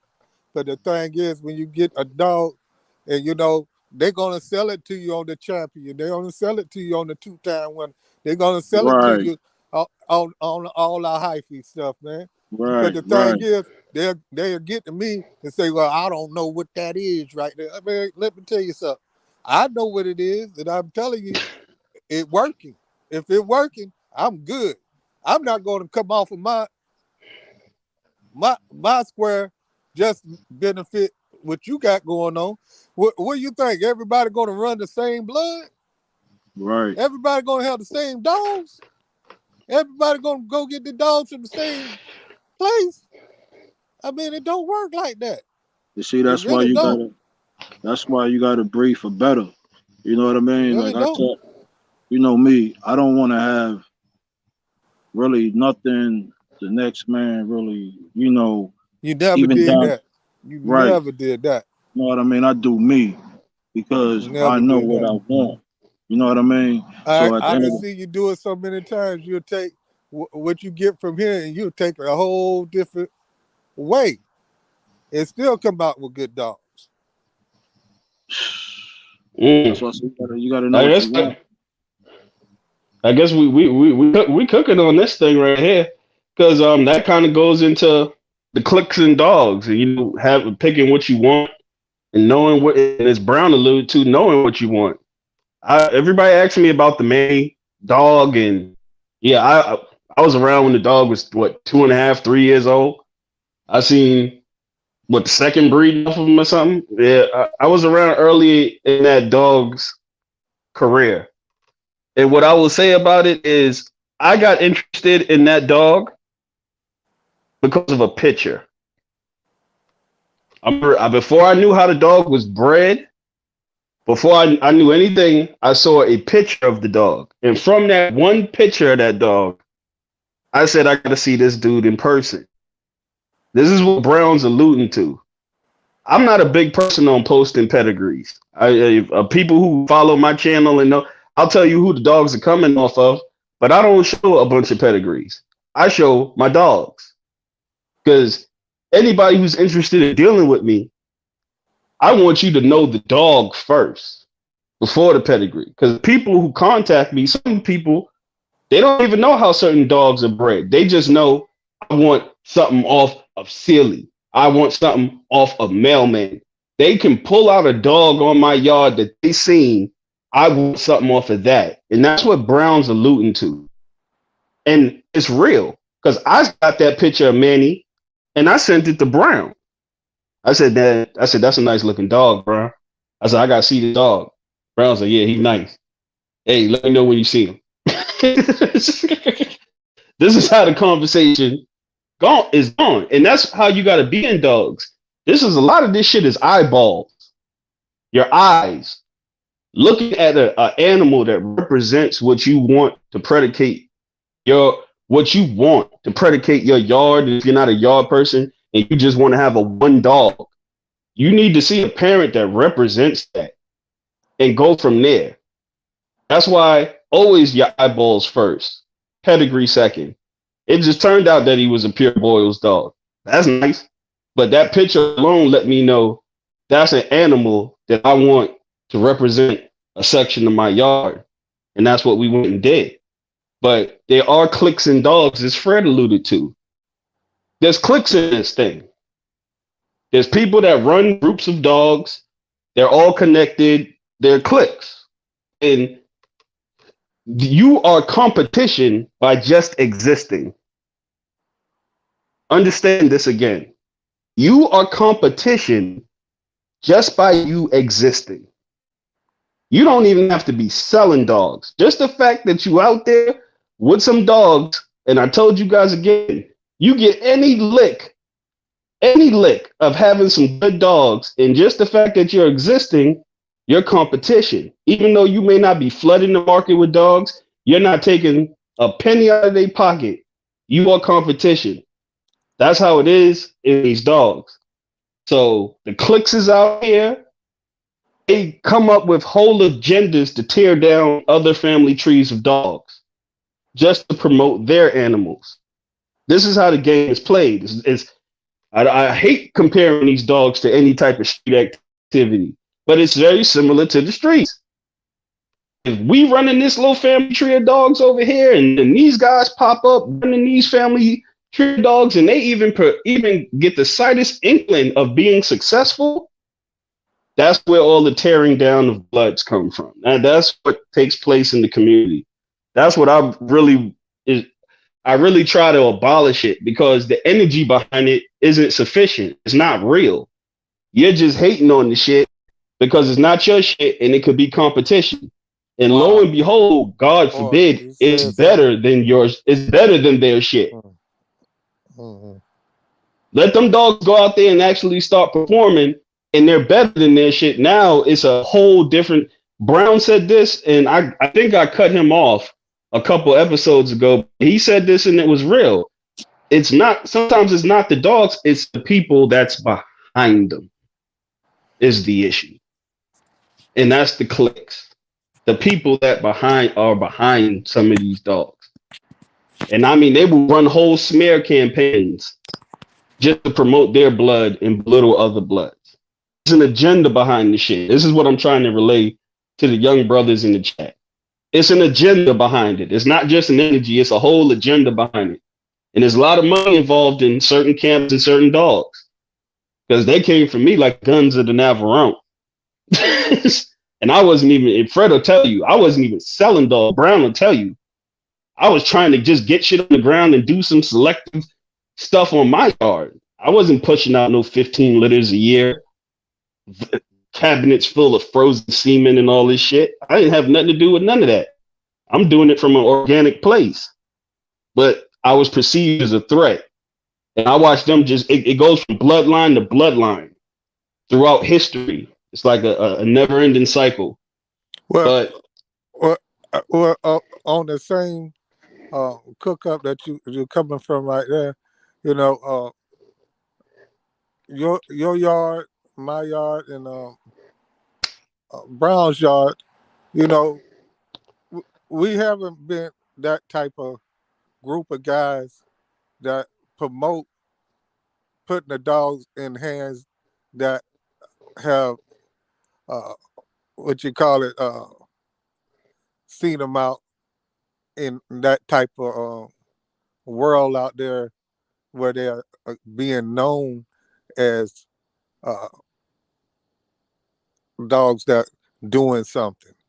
So if they're not out there, people that are out there where these dogs are doing things in their community that they promote, those are the dogs that they promote. Now, Thompson promotes Hustle Man. I was promoting uh, A. Graham Manning, Lady Gaga, T-Lo, Honey Child, Bam Bam. And see, these dogs are just everyday dogs. They're not dogs that have any accolades on them. You know what I'm saying?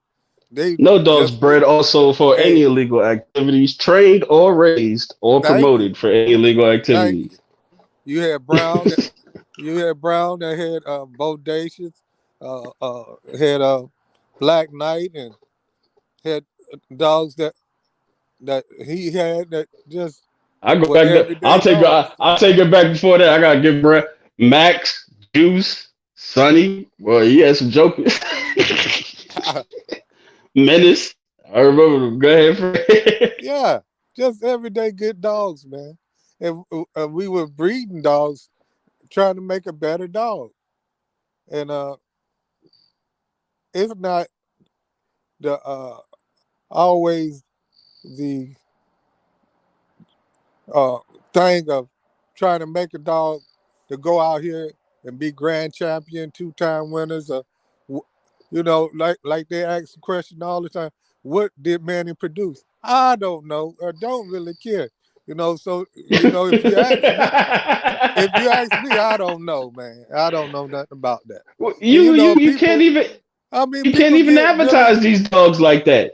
I mean, Your black ass go out there and advertise anything, I mean, anything. people get upset when I say that. Well, why y'all think that dog is so much and that dog is so this and that? I know the dog because the dog will throw a female that look more like him than a male. He got males that look like him, got the drive that he has, got the intensity that he has. I mean, he had females that were greater than the dudes that he was making. You know what I mean? So it wasn't just one time with one brand of dog. I mean, every dog. I mean, if you look at right now, how many pages of dogs that Manny has, there's about 3 pages. So that I know that dog got over 250 offspring. That's just dogs that we know that's on Pets Online. Is that all the dogs? No. No. A No. lot of the dogs didn't even get posted. I mean, that's just the truth. I mean, and some Facts. people say, oh, they bred the balls off that dog. Man, look, the dog was a breeder. We bred him to some of the best dogs that I feel like when I had him, I didn't get to breed him that many times, but I was trying to breed him to the best that I could find, you know. And then, Anthony bred him to the dogs that he had more connects. You know, that's just what it is. I mean, Anthony was a guy that had just more connects than I did. And, more people, he Shout was out a Big Ant. Big Ant was a more popular person than me. He way popular than I was. And when it comes to the dogs, I mean, he knows a whole lot of people, a boatload of people compared to the people I know. But the thing is, the dog didn't change from the time Anthony had it till when it came to my house. Because when it came to my house, it wasn't worth nothing no more. But Anthony trusted me with this dog because I was a friend of his. And not only was I a friend, he's still like a brother to me. You know what I'm saying? So the dog Shout was a out Big dog. Ant, man. The dog was a dog, but the person meant more than the dog. How about that? You know, going back just being tree huggers and stuff like that. You got to know if you're dealing in these dogs, deal with the man like it's a man. Don't deal with the man like he a dog too. You know what I'm saying? You got to Wow. separate the man and the dog. You got to separate the man and the Wow. dog. You know, dogs are man's best friend, but you got to separate the man and the dog. And a lot of us Man. brothers treat one another like they dogs, man. I mean, we don't treat each other respectfully, man. I mean, just get back to just every day. Let's get some dogs and do the right thing by the dogs, and then do the right thing by one another. Yeah, that's a big thing, man. Brown, what you got to cook up on that one? Oh, I lost Brown. He must have went out. Hold on, I got him on the damn thing. I ain't even see the brother checked out at the stream. Hey Brown, you was listening? Yeah. Yeah, what do you got to cook up on? My bad. Man, like Fred said, man, respect the man like the dog like the man. You know, is deep. You know what I mean? Because you put in a lot of time in. You know what I mean? Like you meeting somebody with a dog, and you don't know what's the purpose of this guy breeding this dog, what the dog is for. I mean, at the end of the day, you gotta you gotta put your time in. You know, you can't take no shortcuts. Can't you know rush the game. People gonna talk about the breeder and how I feel. Just I can't talk about nobody else. I'm high and mighty on my own shit. You know what I mean? You know what I mean? Hey, I'm high and mighty. I ain't gonna knock no the next dog man, whatever.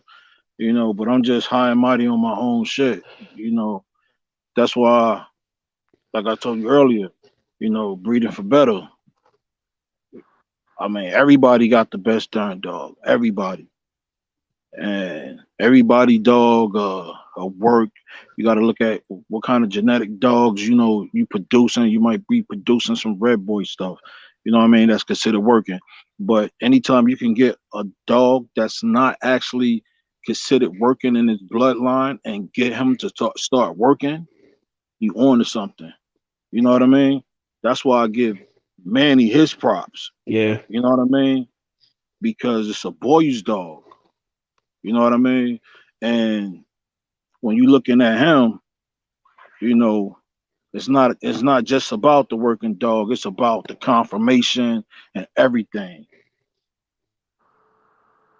Yeah, he was a total package when in his prime, he was something to see, man. That was something to see. Right? It was something well worth to Powerful, add. powerful goddamn animal. That Yeah, well that worth to add to your product. that avatar I got up there, that's when he was about 3 years old. That avatar I Yeah. got up, That that's jugger, Manny. That's Manny when he yeah, was me. about 3. But you know, I was breeding that motherfucker with Ant. And I saw that dog pulling Ant across the yard and me and Ant out here trying to do this breeding.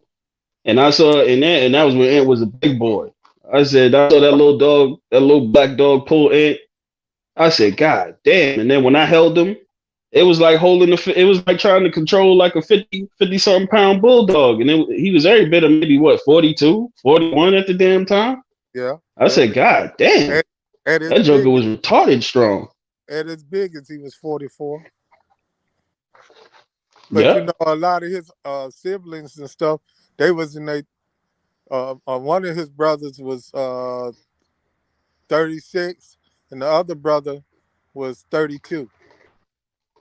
So you know I his got a son over. I got a son off of him on my yard, and he may be 29 pounds. Maybe 29 pounds soaking wet. see Maybe that 29 pounds. that's the sizes of dogs back in the day was small dogs, man. Them Boyle's dogs, even the ones that I first seen was small dogs, man. Compact, You pack compact. a punch. You You pack a punch. You get a I powerful mean, they, dog. you can't tell it. You can't tell that little joker he ain't 29 pounds. That he walk uh, around with his head high and his chest out. That dog act I like he 50 pounds. them jokers don't them jokers don't be having no fear, At brother. all. Yeah, so But like that's when I just started And, and seeing the Bulls dogs, it impressed me so much. And you know, Thompson and Brown know that I had a whole yard full of other kind of dogs. I had all kinds of dogs over here other than Bulls dogs. Hey, Thompson said yeah, you when I came down there, dog. you had some crosses that you was about to do that was devastating, man. Shout out to the showgirl, man. Man, y'all, that termites. was one thing about Termite I could stuff. honestly say termite stuff. He had man shit. You talking Hey, what you about some say? of the breedings? That little posse stuff, the whole little Hey, posse stuff. he was a crayon box. He was a crayon box, I, son. I had it all That sauce. joker had him. Yeah, yeah, yeah.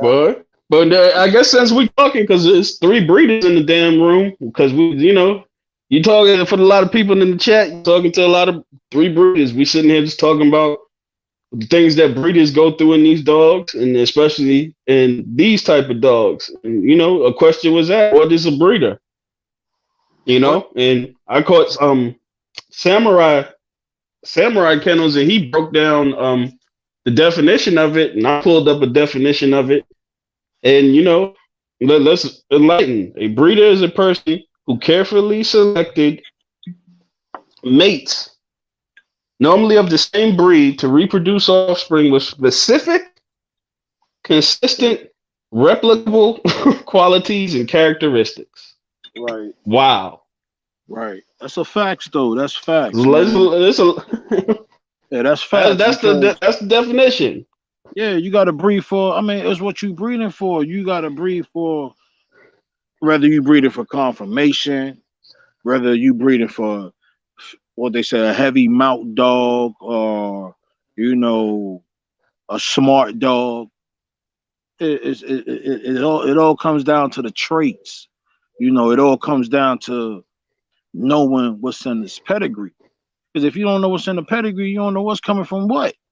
I done got dogs, and because the grandparents was a people biter, that shit popped back up when I had it. You know what I mean? And the dog, you Hmm. raise the dog, you always, I give you a chance. But at the end of the day, yo, you can't, like they say, you can't take a shortcut.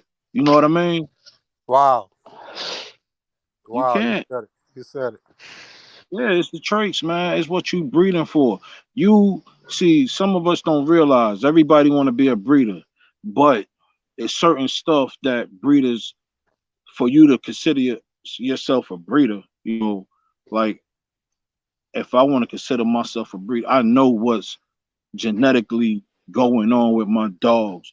You got people who might be breeding a dog that's producing heart murmurs. You know what I mean? And you buy this puppy and you wondering why, you know, this puppy ain't where it need to be because you trying to take a shortcut. Mm. You ain't going to no vet. You listening to everybody else. You know what I mean?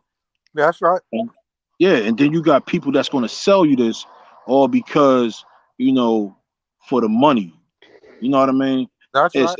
Yeah, it's different when like put it like this, yo. If you breed a dog, you know, that's your stamp. You feel me?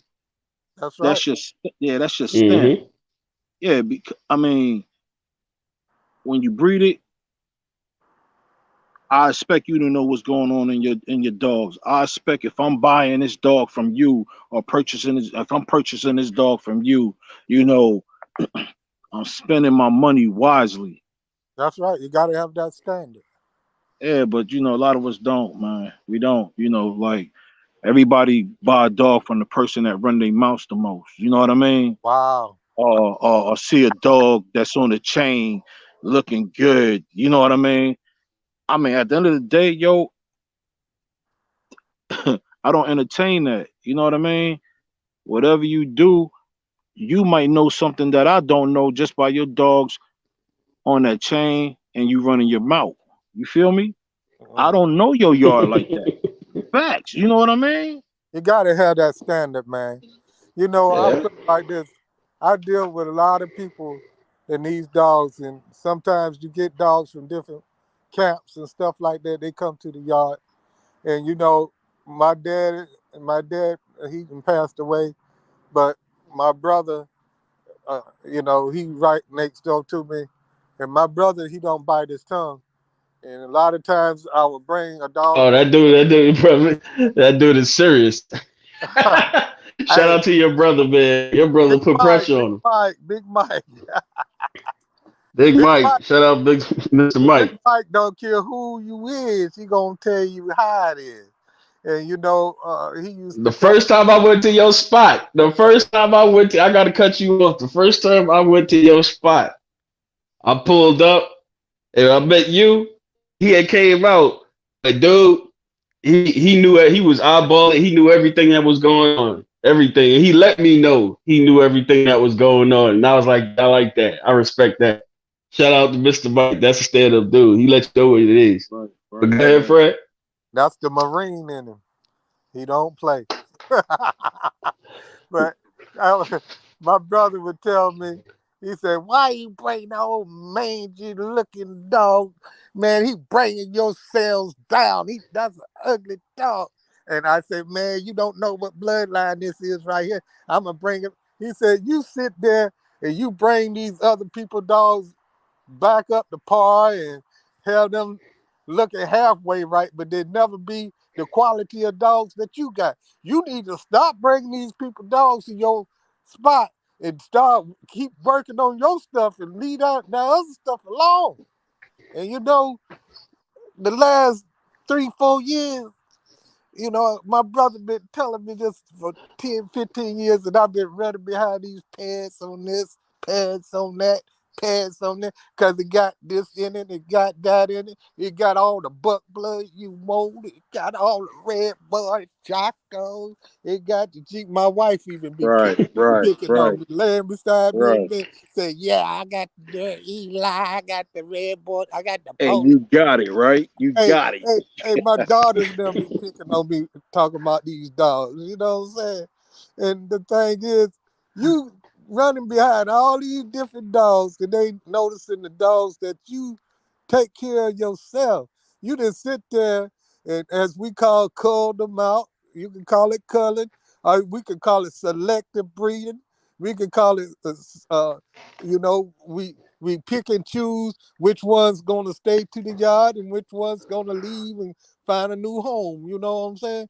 But the thing is, you got to have a mindset on quality and on getting a better dog and just having good health. I mean, just a strong dog all the way around, the sickness part of them. I mean, you just have to look at the dogs for what they are. If you get a line from somebody else and that stuff ain't hitting on 10 cents, you got to say it. Don't just be don't just be in the clique. You be in the clique and then it's one guy in the clique. If you make him mad, One guy in the clique that got good dogs. Everybody in the he, clique ain't got good dogs. There's one dude in there who got some good hey, dogs. The rest of that's if, bullshit. if if you scared to say something about the side behind dogs and that you gonna get kicked out, say something because you can get kicked out. God damn, say something. Because if they ain't no good, they ain't no good. If they ain't no good, they But ain't no I'm good. gonna But I'm gonna cook I'm gonna cook up on this. I'm gonna cook up on this. I took the definition of this very real because that's what I've been doing. Like Fred alluded to when we started this live, you start out. Shout out to everybody in the chat, man. I know everybody. Fat Farm 78. What's going on, my brother? Salute, salute. Built Ford Tough. Hamza, I appreciate you swinging through. Salute, salute, Appreciate salute. Double M Despo. Everybody who's in the chat. Rashuda, but now I can't pronounce that. And I'm a little bit off with that, brother. But everybody in the chat, salute. But as I was saying, this is what I studied. Like Fred alluded to early in this live. I didn't start out with just super high caliber dogs. I had dogs that had potential to bring certain things to the table. I selectively bred my animals, and you got to keep dogs to breed dogs. You know, everybody ain't breeding dogs the same way.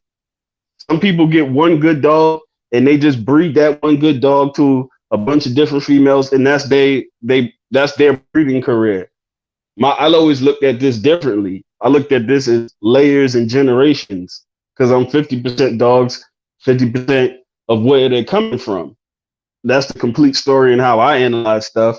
But one good dog wasn't enough for me. That one good dog had to produce something that was better than him. And then I have to get something that's how my mind was always working. And I was just constantly selecting the best individuals because I always felt like I'm controlling the situation. Even though you're really not, genetics can do a lot of, as a breeder, you feel like you're controlling the situation. You're getting these animals on the ground, you're getting the attitude you want, you're getting the health you want. And that's just what this is. And that's the enjoyment that's really in it.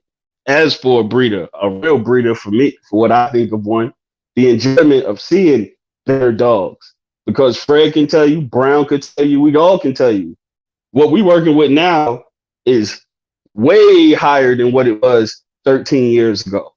Man. Way higher.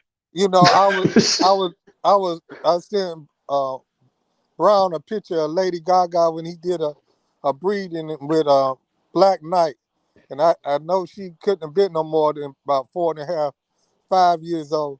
And I took that picture and started looking at dogs that I had, like Tilo, like Honey Child, and, you know, like the dog I have now that's off of Honey Child, her name is Graham's Tilo.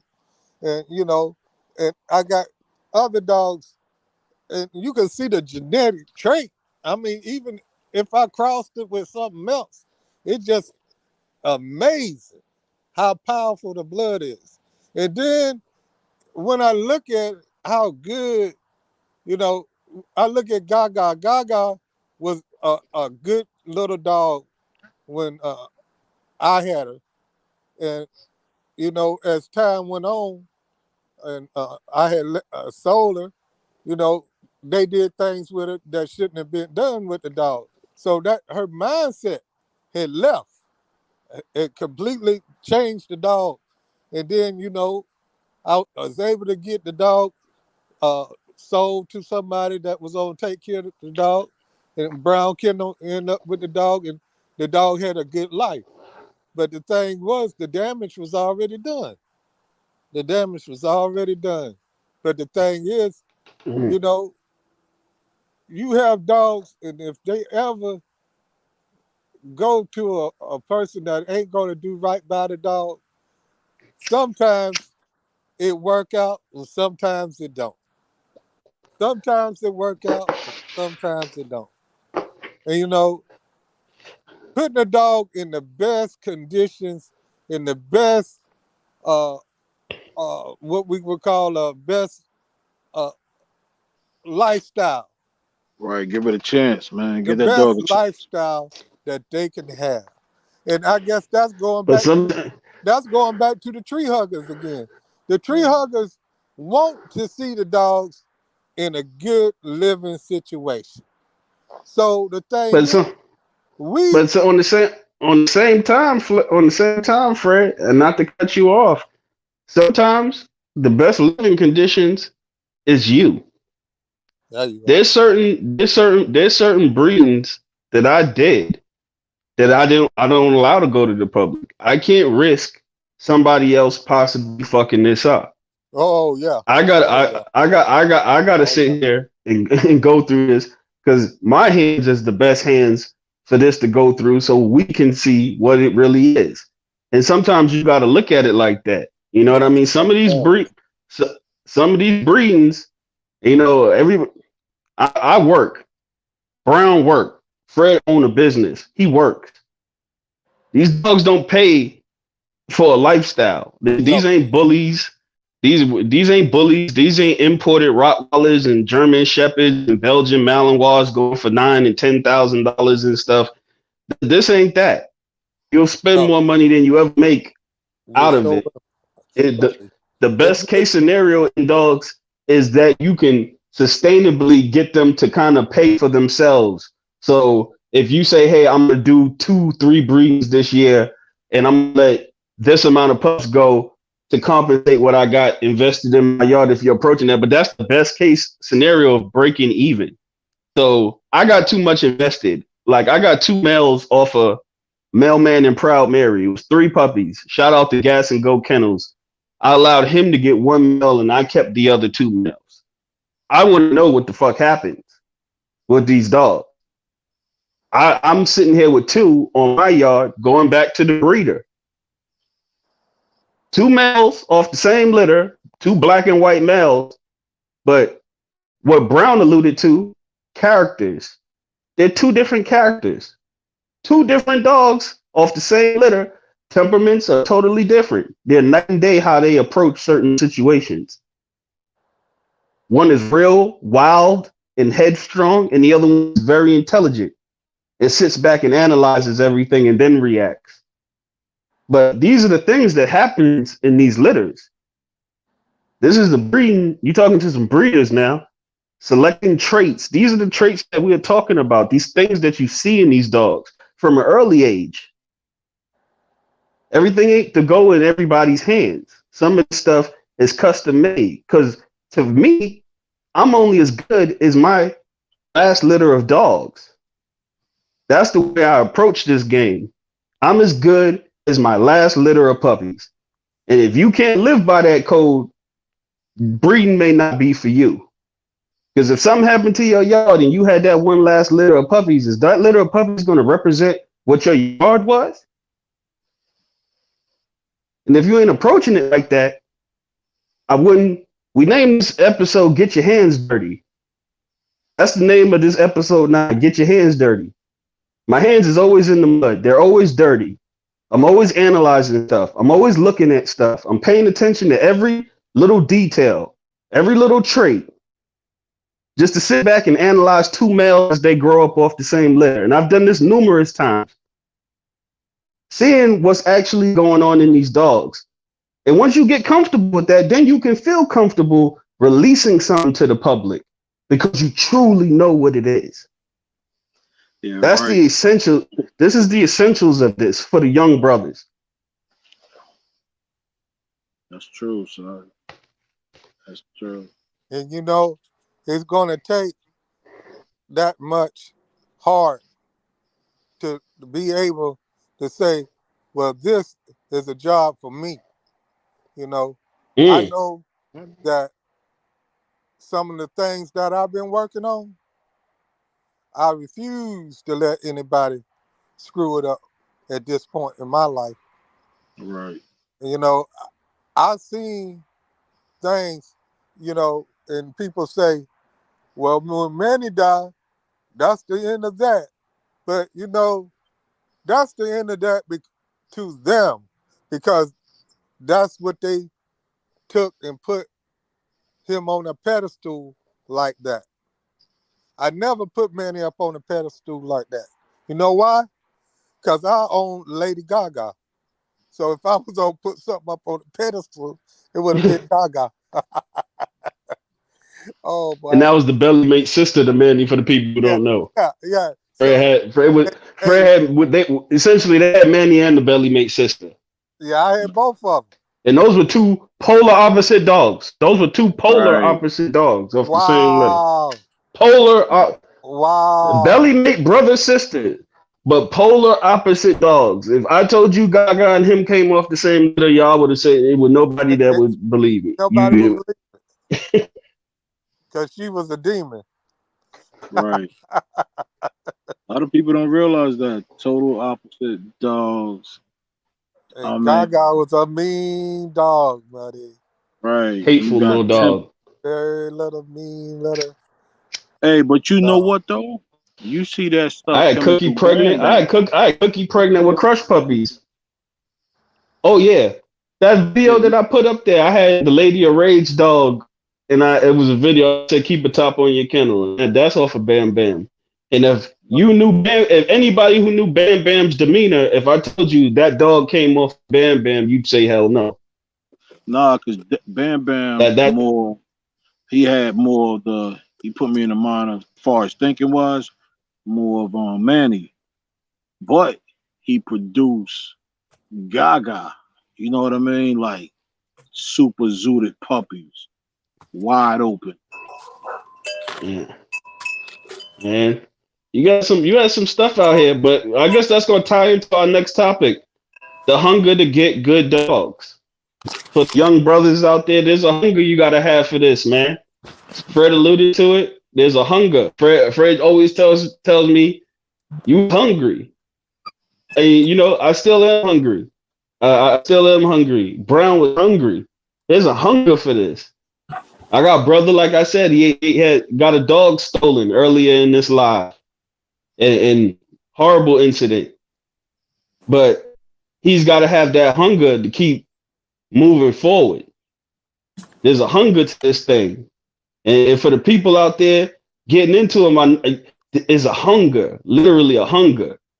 You're trying, you're searching, you're doing everything, you're researching. There's a hunger for this thing, and Yeah. you gotta have it. You gotta Hey, have that hunger for it. you gotta have that dog in you. Gotta have that dog in you. Yes, perfect. If you don't got that dog in you, you ain't gonna make it. You know what I mean? Because you're gonna get sidetracked so much. You're gonna listen to what people say. You know, everybody gonna tell you this, tell you that, and they don't even got, you know, no type of certificate they self. You know what I mean? So Mm. yeah, I mean, you gotta go through it with the dog itself. Far as raising this little pup. You know, the average person gonna sell you a dog, and then they gonna get ghost on you. You stuck with something looking at you. You know what I mean? Like, come on, man. You're gonna start. You're Man, gonna start. just the just the excitement that you hear. Because I think of Fred. I don't know if St. Joe's still in the chat, but when you talk to them older fellas, and that's why I like that. Starting from scratch, global. When you hear those older fellas talk about dog, and like I said, shout out to 78 Sports, Ram, and all of them brothers, man. When you hear them older brothers still talk with that passion about them dogs, that's the hunger that you can relate to. Even when they done been in it so damn long, it's still a hunger. That like Fred will call me and he'll do a breeding and be like, "Man, I'm on it. I'm on it. I'm on it." And it's an excitement, a hunger, man. That's the thing that I want y'all young brothers with all the bullshit in these damn dogs. I want y'all young brothers, man. Don't let nothing kill your hunger, man. Have that hunger because that's what's gonna drive you to even get halfway to where you want to go, man. Because there's gonna be ups, downs, horrific L's. You hear me? Horrific L's. Everybody here talking to you done took horrific L's. You gotta keep moving forward. You gotta keep pushing forward, man. You got to, man. It's a hunger, man. I really want to push that message, man. You get your hands dirty with it. Enjoy this shit. It's but so long you're gonna be able to do it. You know what I Hey, mean? hey, Let's hey, just be honest about it. hey, Thompson. I'm gonna tell your business a little bit, but a couple times, Thompson, they called me talking about, I'm getting out, man. I'm getting out. Hey, man, that little joker called me talking about he getting out, bro. Hey, I'm on the other end of the phone. Horrific L's. Horrific Hey, L's. I'm on the other end of the phone. I'm like, man, are you serious? I said, look, man. Man. I said you got to do a self examination, bro. If you can do that self examination and you still want to get out, hey, I'm behind you 100%. But if you do your self examination and you getting out off of their emotion today, man, get out of here, bro. You can't It's just it, have you just can't have a bad day and now you ready to get out. It don't work like that. Hey, you got dogs and out. that and that out and that's and you that and you that's got the reality. That's the Hey, reality that I want to stress to this chat. Y'all hey, brothers, that's it's gonna be them days. It's gonna be those days hey, you call where that you just schooling. feel like, golly, you put so much into something, and to have it go that way, no matter how it is. We talked about a dog stolen, a kennel accident. You lose critical dogs that you think are critical to what you have planned for the future. There are gonna be those days, brothers. It's gonna be those days, man. And I'm gonna tell y'all, man, it's hard, bro. It's hard when you're so invested. It'll mess with your head. It'll really mess with your head. But yet again, I appreciate Fred because it's been days that I felt like I that. mean, it wasn't just with me, like Brown, we call him Bruh Brown for a reason, you know what I mean? Because he always the stable dude, you know what I'm saying? He always the stable dude. So, all of us play a part. And a lot of people don't understand whenever you in these dogs, you got to surround yourself with good people, bro. That's why I'm a stickler. When you talk about dogs, don't don't treat people wrong, bro. Don't treat people wrong. You don't want the dogs treated wrong, and you don't want to be treated wrong. And if you're hanging out with guys, and that's the way they are, hey, you need to start finding you some new dog people, because all dog people ain't like that. I mean, Yeah, I all dog mean, people are not like that, bro. yeah, a It's lot of not. people want you to jump on a paddy wagon. You know what I mean? Everybody wants you to jump on a paddy wagon. Start running them out so you could jump on a paddy. Ooh, You know what I mean? yeah. Yeah, man, it's true. You know what I mean? And, I mean, we grown. You know what I mean? Like, I'm not no paddy wagon dude. You know, Fred ain't no paddy wagon. Yo, we ain't no Never been paddy there. wagon dudes. You know what I mean? It's at the end of the day, it's just looking at the dog itself. You know what I mean? When we know where all this blood come from. You know what I mean? Mm, So it's mm. about breeding. Yeah, man. I mean, everybody look at it in their own way. But you know, when you know where your dog's coming from, you never get out of it. You feel me? You're gonna go through hard days, and them hard days. I mean, hey, long as you still got who you need, you alright. You know what I mean? Because you know where the blood at. Hey, hey, You- hey, Man, hey, because you gonna lose some dogs, and that's gonna let you know exactly where you stand at. Because hey, bro. I'm built on security tip. I like to have security for security for security, and when you lose something critical, you're able to build it back up and bounce back even better than before. You really know what the blood is. That is the meaning of the blood. You don't get fixated on just individuals. You see the whole picture. And it took me years to learn that shit. Sometimes stop what you're doing and look at the whole picture. you know it's wild because hey, this the wild part. People will go against say a certain blood, but at the end of the day, they're crossing to it because it makes a better dog. Mm.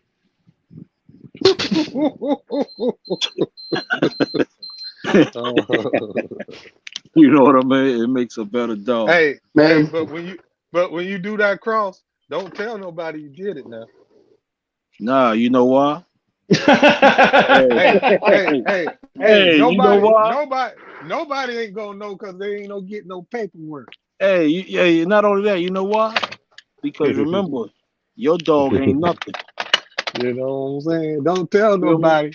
Don't tell nobody, because he- well, you won't have to worry about telling nobody because they won't get no paperwork. You know what I'm They ain't gonna saying? get no paperwork. No, All they right. ain't no getting no paperwork. But we all right, we cooking up on 219. Let's get to this. The last topic we got is lumping bloodlines together. Strands are key. And we alluded to it several times during this live. We say we in the community we say Eli dogs and Boyle's dogs. For the young brothers, strands is the key. Fred alluded to with the Maloney and the Floyd Boudreaux blood. There's strands that are created in these dogs. It's not just a name. A lot of guys run because a lot of guys are talking about I want pure this or pure that, and Wow. there's there's strains of things in 2023.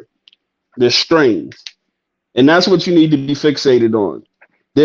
Fred alluded to it, Brown alluded to it. There's a bunch of when you say Red Boy Jocko dogs, I can immediately pull 9 to 10 strains to my head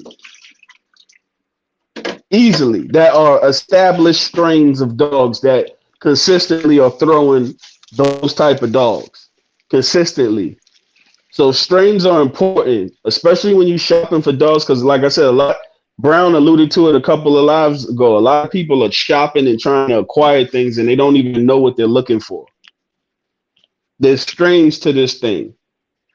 I would advise anybody looking or shopping for dogs, learn how to read a pedigree. Learn how to read and try to get as much research on the dogs that you're interested in acquiring, because strains is what this game is played on.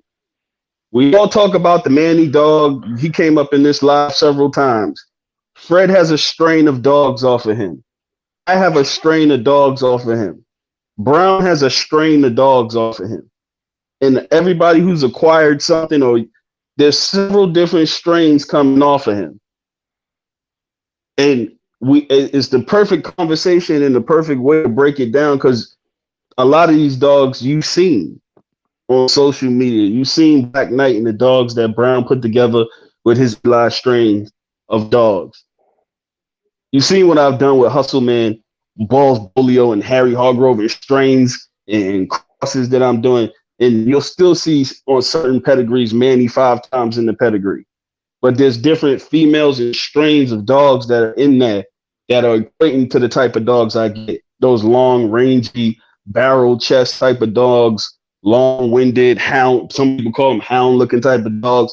That's a strain that I have, and that's what I consistently can reproduce because it's a locked-in strain. It's what I like, and it's locked. It's in the headlock. I can pull that out anytime I want without even trying.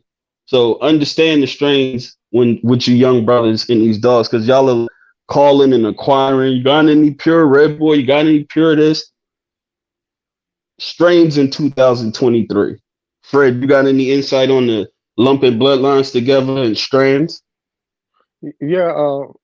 Uh, you know, I I see how, like we was talking earlier about uh the Garner blood. Garner took uh Chinaman, and if somebody can tell me off the top of their head how many different females, not just different kinds of females he was bred to, they off the top of their head, they would be good. Because one thing about it, that dog was bred to all kinds of different females. And if you look at all the different kinds of females that he was bred to, you would still get a gist of what Chinaman was inside those puppies.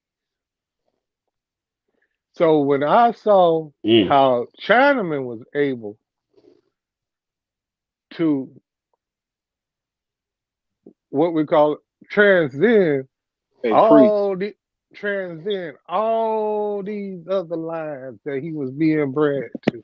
But if you take and you get 5 different dogs off of Chinaman, and he was bred to 5 different females, and you look at all 5 of them puppies, and you can't tell which one of those puppies went to which female, you got something special. You hear what I'm saying? Mm. Now I'm gonna tell you something. I'm speaking from experience. I seen Maddie bred to a whole lot of different females. And Anthony will tell you about everything he was being bred to. He threw black dogs. The majority of those dogs is gonna come out black. Now Ronald said there was a very low chance of you getting black Boyle's dog for a long period of time because a lot of the black dogs was mainly back when you had the heavy bolio. So the trait that Manny is really exuding out of his skin is a heavy bolio trait. You look at the roach back and all that Mm. good stuff, and he's throwing that into his offspring. I mean, you just see so much of Yeah, the because most bolio people say trait. roachback and put. I ain't want to cut you off. But most people say roachback and don't even know if you look at a picture of Bolio, it's a roachback dog. But the thing is, But go ahead, Manny Fred. Manny is just a dog that was just a potent type dog. You know what I mean? And he wasn't the only potent dog that I was around. I was around a dog they call Graham's Toby. And we ain't talking about Anthony Graham. This is another Graham. His name, I'm going to say M. Graham. Shout out Big Mick. Yeah, Mickey Graham. And he had a dog named Toby. And that dog was bred to a whole lot of different dogs, alligator dogs, red boy dogs. But every litter that he was bred to, he threw black dogs. I mean, not every now and then. He was potent like that. And I've seen the potency coming through Toby like that. You feel me? I had bred 2 dogs to him myself personally. I had 18 black puppies. And it's just the potency of the blood. And a lot of times people don't realize it, when you getting a dog, like they hunting Mayday dogs. And you can still see the Mayday influence coming through in this day and time. But a lot of the performance has left. You know what I mean? But at the same time, you you you you breed a dog in his line enough, it's just like it goes away, but it will come back. It'll come back. But who knows when it's gonna come back? Quickly. It it might not come back while you got him. It may come back while the person got him that nobody cares nothing about. And Right. he'll have a whole yard full of Mm. It's true. It's true. them. It might not come back on the guys that feel like they should have it. The guys that should have it may not get none of it. And it might end up in the guy's hand that nobody cares about. And then when it ends up in the guy's hand that nobody cares about, they try to take advantage of him, talk down on him, or say everything he got is cursed. You know what I mean?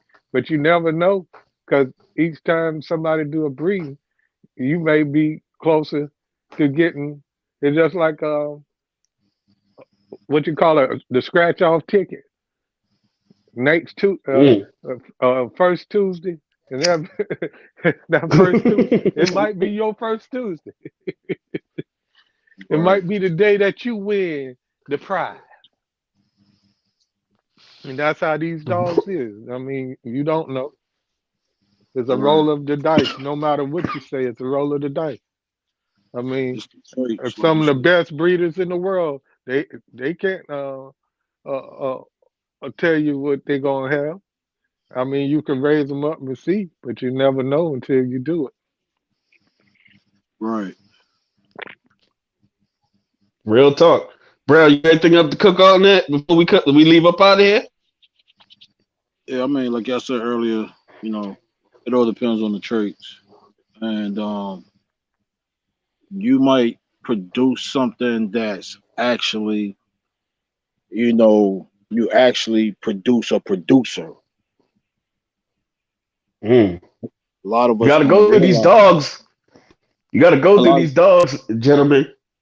yeah, a lot of us don't realize that. I mean, see, you could be a breeder, or you could be a breeder knowing what you're breeding and knowing, like you said, what's gonna come back to haunt you or even just make the line better.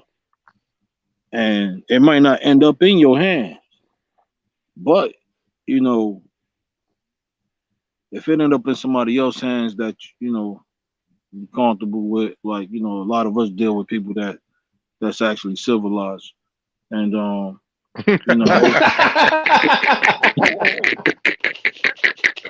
what I mean, I gotta keep it real. You know what I mean, yo, like for real. I mean, you gotta hope and know what you're breeding.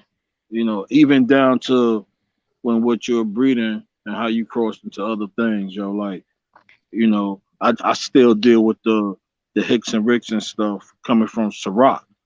The stuff that y'all did from Black Knight.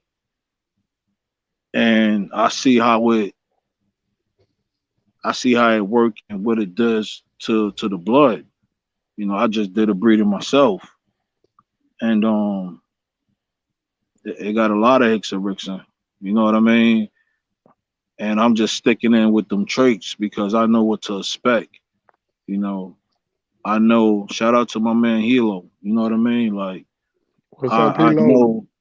Yeah, right. We gotta. I know what Shout I out. know. Yeah, I know what I like. You know what I mean? So at the end of the day, you gotta watch what you even breathing into. Because remember, everybody's shit works except yours.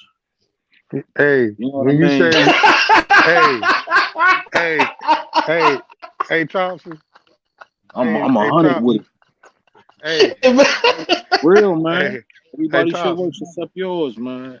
hey, Thompson. That's the next cook up.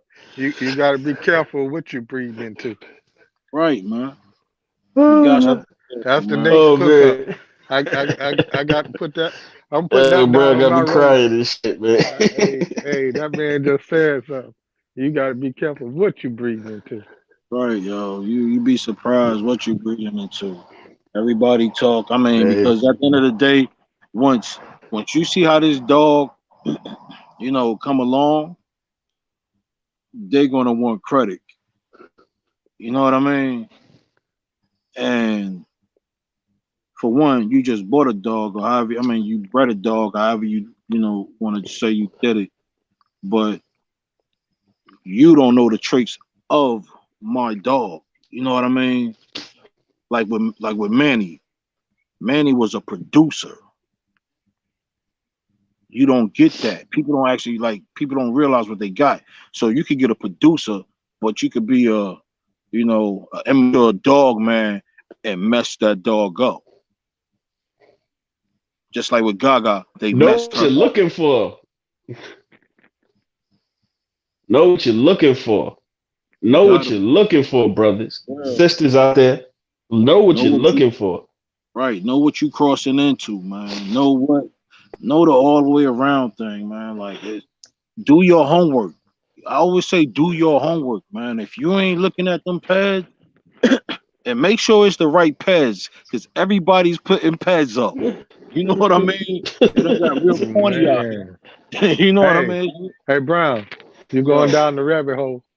man. If I ain't Hey, you go, if I ain't hey, feed you gonna have to if pull Ooh, I me if out, I ain't son. feed if I ain't feeding it, I ain't gonna sell it to you. And hey, that's what a lot of people say about hey, me. Hey hey, man, I when respect you, Thompson, because you feed what you sell. I keep to me breeding, you gotta keep them dogs, man. When you starting off, You got to keep some dogs, man. Hey, You got to, y'all brothers out there, keep some dogs. Don't be hey, quick to Top. sell everything. When you click, That's a big mistake. when you click on the siblings, and you see 7 and 8 of the same dog on there, it's a reason. Mm. Hey, And that's another remember, cook up. Hey, when you see 7 and Mm. 8 of the same dog on there, it's a reason. So right? I'm just And not saying. only that, you know, you breeding because you know what you like. You know what I mean? So if them traits are good, you know what you like the dog that's gonna work, you know, that's a good thing. Yeah. You know, you if Yeah. you dealing with certain And for the bloods young where brothers too, man. right, if you dealing with certain bloods where, you know, I want a red nosed dog. You know, I had a guy tell me he want a red nosed I'm dog. I'm just, like, red nose. You know what I mean? That's like some 90s shit. You know what I mean? Hey, Like, because when you're dealing in American Pitbull Terriers, unless you're getting a dog that predicates that red line, it's going to be very few in yeah. between. But I could tell, you know, that's you're immature. You want a red nosed dog. Yeah, You know what I mean? yeah. That's not knowing what you want far as blood, far as trait. You know, I could have gave him something that blow his mind. You know what I mean? But at the end of the day, he can't handle something like that because when He just looking you for a red nose. he looking And for a red nosed dog. hey, and he'll take that same red nose dog and try to put it in the house. And, Exactly. Mhm. Hey And man, raise it. y'all, and You you if know what I hey, mean? if you got a this, red like I nosed said, dog, if you this got a show right red here for the nosed dog, youngsters. if you got a red nosed dog and you got it from Brown Kennel, don't put it in the house. Hey, you ain't gonna get no red nosed Man, dog from over here. man, man, you got. I got them, but I got them, but you don't want that shit. I'm gonna tell you that now. That's your Hey, dad's in Tops, your face. if But you get a red for the nosed young dog brother, from Thompson, don't put it in your house. shit, you don't even want to put that shit on the chain. You don't want to put that shit on the fucking chain, man. That shit is bad. Hey, But don't. but for the young brothers out there, man, I just want to say, man, we doing these lives for y'all, man, because it's so many people getting into these dogs, man. I get so since I started this thing, man, I got so many emails, so many responses. Fred got a ton. I know Brown will reach out to Brown. You know, this is for the young brothers. You know, have an idea what you're looking for in these dogs. For the young brothers who may want to get into breeding or conditioning dogs and doing all of this stuff, man, takes a hunger, a drive. You're gonna have to get your hands dirty. You're gonna be at the bottom of the barrel, it feel like some days. Fred alluded to you. I'm not Superman. I just been days where I felt like, man, is this worth it? But you got to keep pushing forward. And it's for the young breeders out there, because we talk a lot about breeding and strands and traits on this with these live and stuff, because you're dealing with gentlemen who breed the American Pit Bull Terrier. For the young breeders out there, man, you're not going to get rich doing this.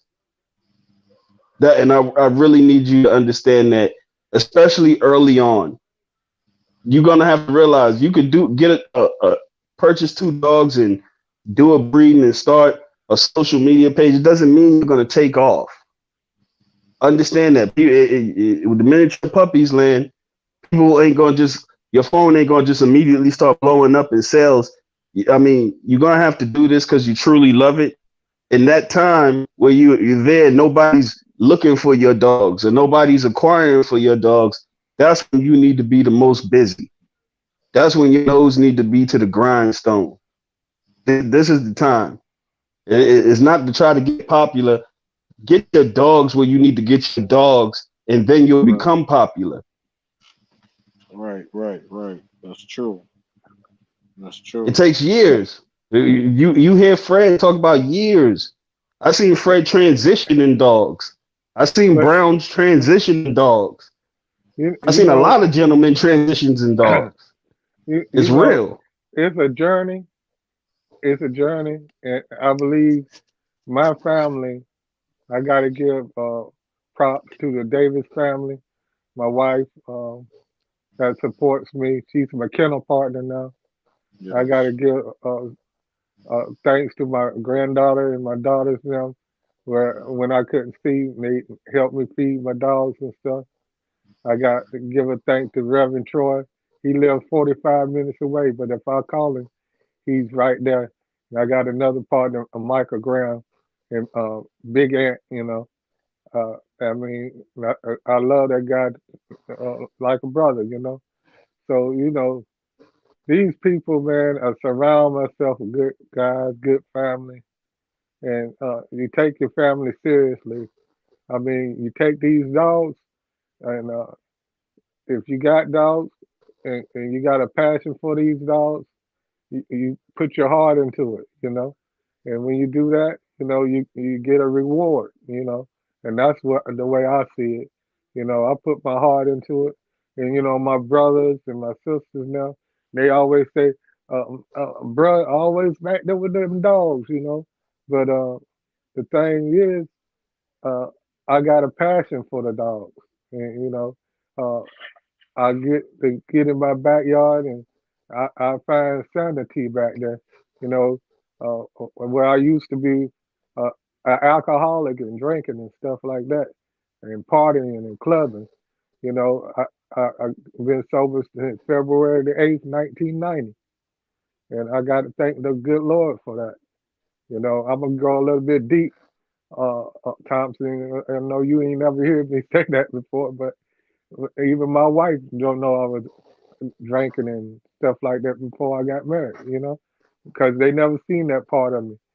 But, I'll put it like this. When I'm in the yard with my dogs, hey, it's a peaceful thing for me, man. And, a guy came in my house today. He said, Fred, one thing I can say, you either going to be in that barber shop or you going to be with Miss Shirley or you going to be with your dog. I said, yeah, I got a simple regiment of things that I do. And that's it. I either gonna be working in the barbershop or I'm gonna be back there with my dogs. I'm gonna be chilling with my wife. And you can ask Thompson. That's all he ever known me to do.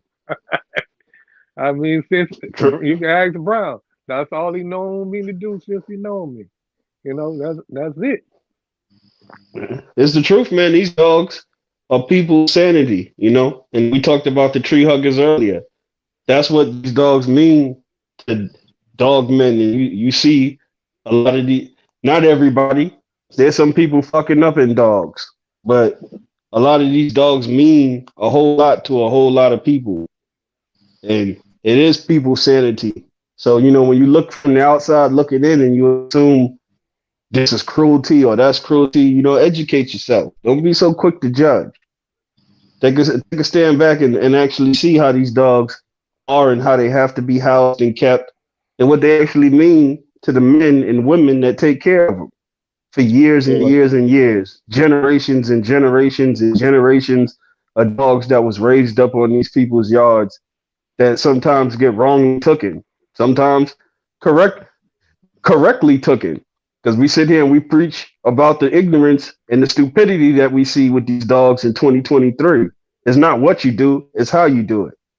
And we see and Right. we call it out, and we see how y'all crash and burn and ruin it for a lot of other people. Now you bring eyes on other people. When your phones get confiscated and all of this, and you were calling looking for a dog 5 months ago, and you call Mr. Fred or Mr. Thompson or something, and now you done got raided, and they take your phone and they see my number in your phone. Now they try to connect. The stupidity that takes place in these fucking dogs. Let's be real about it. We talking about this.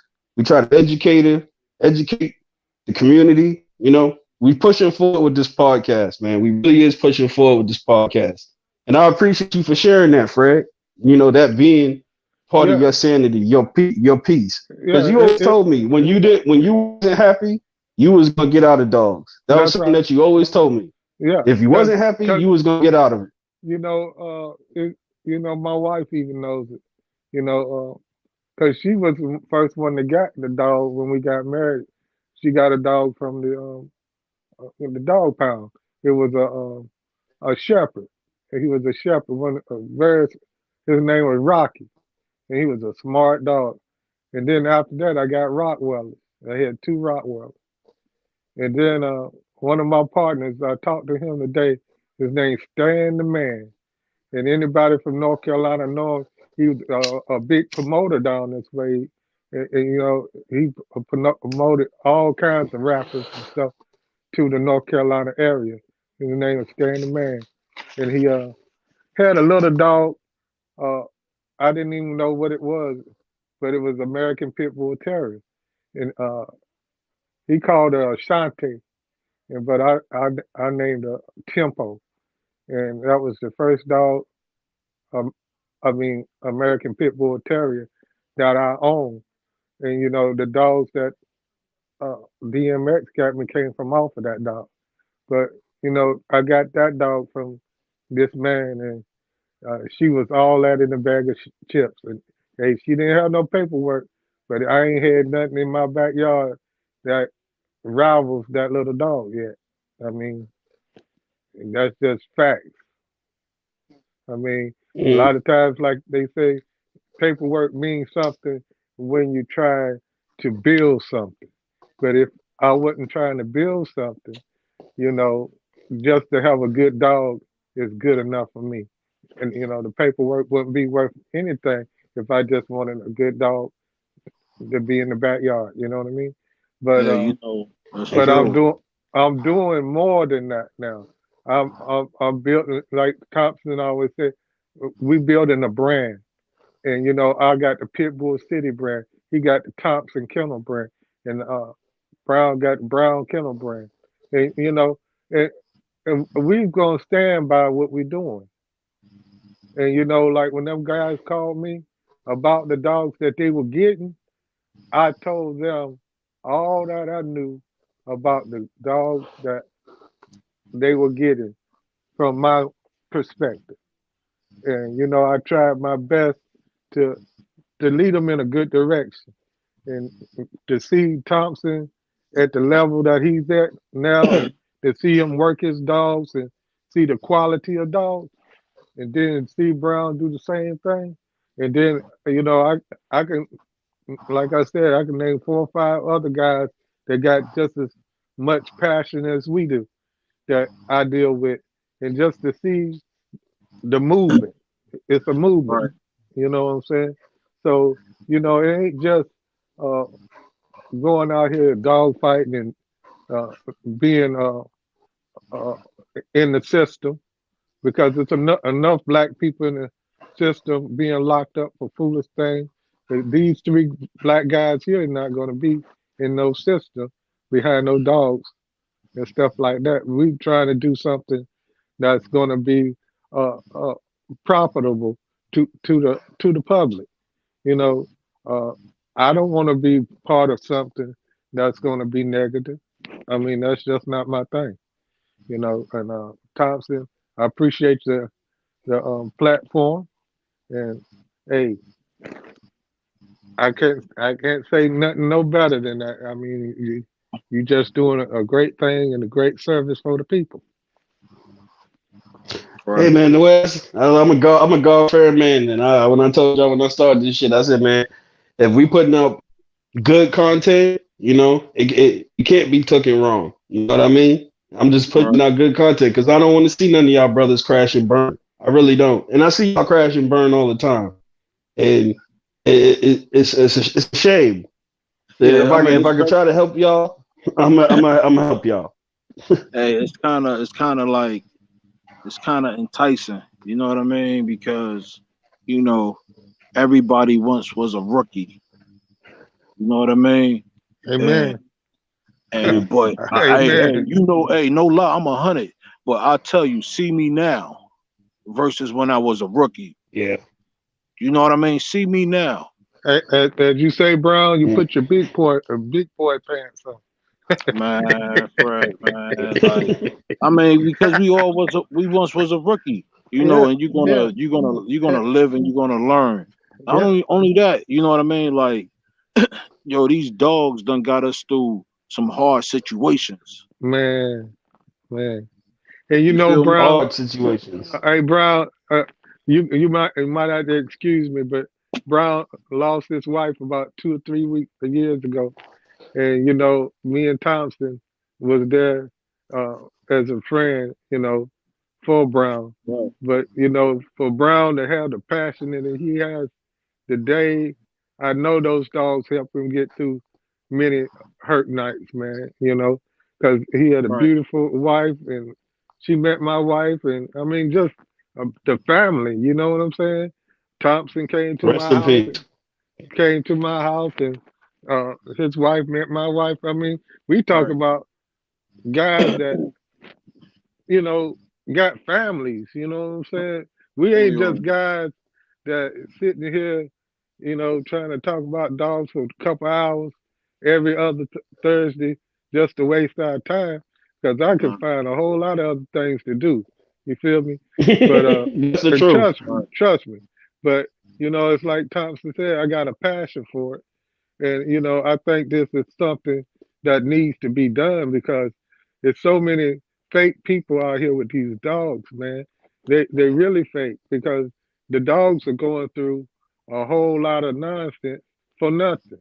And right, people making bad decisions, and then when they make their bad decisions, they try to put it on somebody else. But getting back to what I was saying, Brown, uh, to see your strength and your power now, it just amazes me just to hear you talk sometimes on the level that you talk on because I know, man, that you just a man just like I am, and right.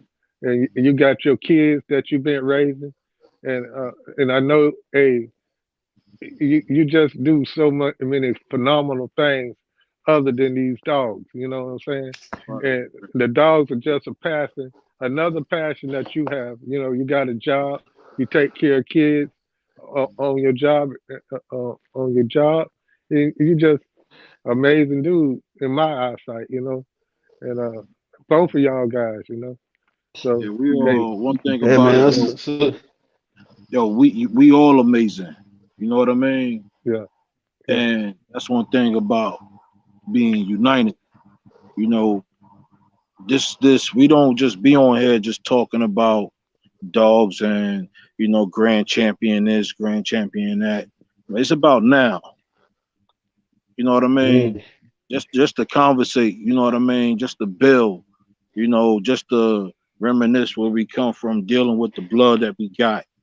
You know, this just to step into this field. Mm. It's more serious than what you think. Back in the days, you know, a lot of people just don't know. Yo, you buy a dog, you stepping into a whole different world. Tell him. Yeah, you stepping because you're gonna find out that there's so many people that hate this blood, this dog who's breeding a dog, and all of that. And not to stray away from the topic, let this dog guide the way, man. One thing about it, man, this dog is a companion. You know what I mean? If you putting that into that dog and you done did your homework about where you get this dog from, what's in the pad, even down to if you know a rookie or new to the dogs, just take your time in this. You know what I mean? Just take your time. It's nothing to rush. Take care of your family. Let this dog become part of your family. You know, I don't rock with a lot of people because a lot of people a lot of people commercial. I'm not a commercial type dude. You know what I mean? Like I'm about just doing things the right way, and you know, uh, this just a hobby. You know what I mean? It's just a hobby. Tell you, It's man. Yeah, it can become addicting, and then it can take you out. You know what I mean? You could fold. Oh yeah, it could make you crash and burn. That's why we cooking up. Uh, I want to say, man, I appreciate you making time, brother Brown. I appreciate you making time, Mr. Fred, Yes, for sir. coming Yes, through sir. on the lives Yes, sir. consistently. Y'all helped me out tremendously. This thing is way easier with 3 mics instead of just one. You know, content creating. I shout out. Ending on this note, shout out to 78, man. I have a appreciation for content creating now, you know, and having y'all brothers consistently come through and help the show and share y'all knowledge for the young brothers out there. The good, the bad, and the ugly, because we talk about it all here. The good, the bad, and the ugly. Those, you know, everything ain't a glory story. It's gonna be more sad days than good days, especially when you're trying to accomplish any goal in life. So you're gonna have to thug through it, and hopefully y'all get the information. You know, for years people said I didn't talk a lot. I just used to. I was all about dogs, showing dogs. I put music on my videos. I was just all about dogs. It wasn't. I didn't feel like I ever had to talk because I'm in the business of dogs. So that's what I'm showing you. Dogs on dogs on dogs. But with this platform, this allows me to vocally speak and let people know where I stand at with certain things. And I just want to say I appreciate everybody in the chat. I appreciate the brothers swinging through. Fred Salute. Davis, what's your Salute. Salute. end with your social media, how you could be reached at? And I know you So started the page for Mr. Boyles. I posted it social. on my last live, but in case again, just to let people know who got Facebook and all that. Please post it for me again. My Facebook page is Fred Davis. Fred Davis. FRED. Fred Davis. And the what you call it? What you said? The group is Ronald Yeah, Boys. Ronald Boys. The old stuff. man, appreciate it. Brown, how could the people reach you, man? I know you on YouTube. You got Facebook too. Oh, I lost Brown and shit, but oh, he's back. Hold on. I gotta keep remembering to look at this shit. It don't let you. Hey, Brown, what's your social media, man, for the people? Yo, check me out on Instagram, Brown Kennels, and also YouTube. Appreciate the support. Yeah, man. Appreciate All y'all, appreciate brother, the support. all y'all brothers, all y'all brothers have a blessed one. No dogs raised, bred, sold, advertised for any illegal purposes whatsoever. Anything brought up in this live was from historical standpoint, all that good stuff. Y'all have a blessed one. Peace. Peace. Salute.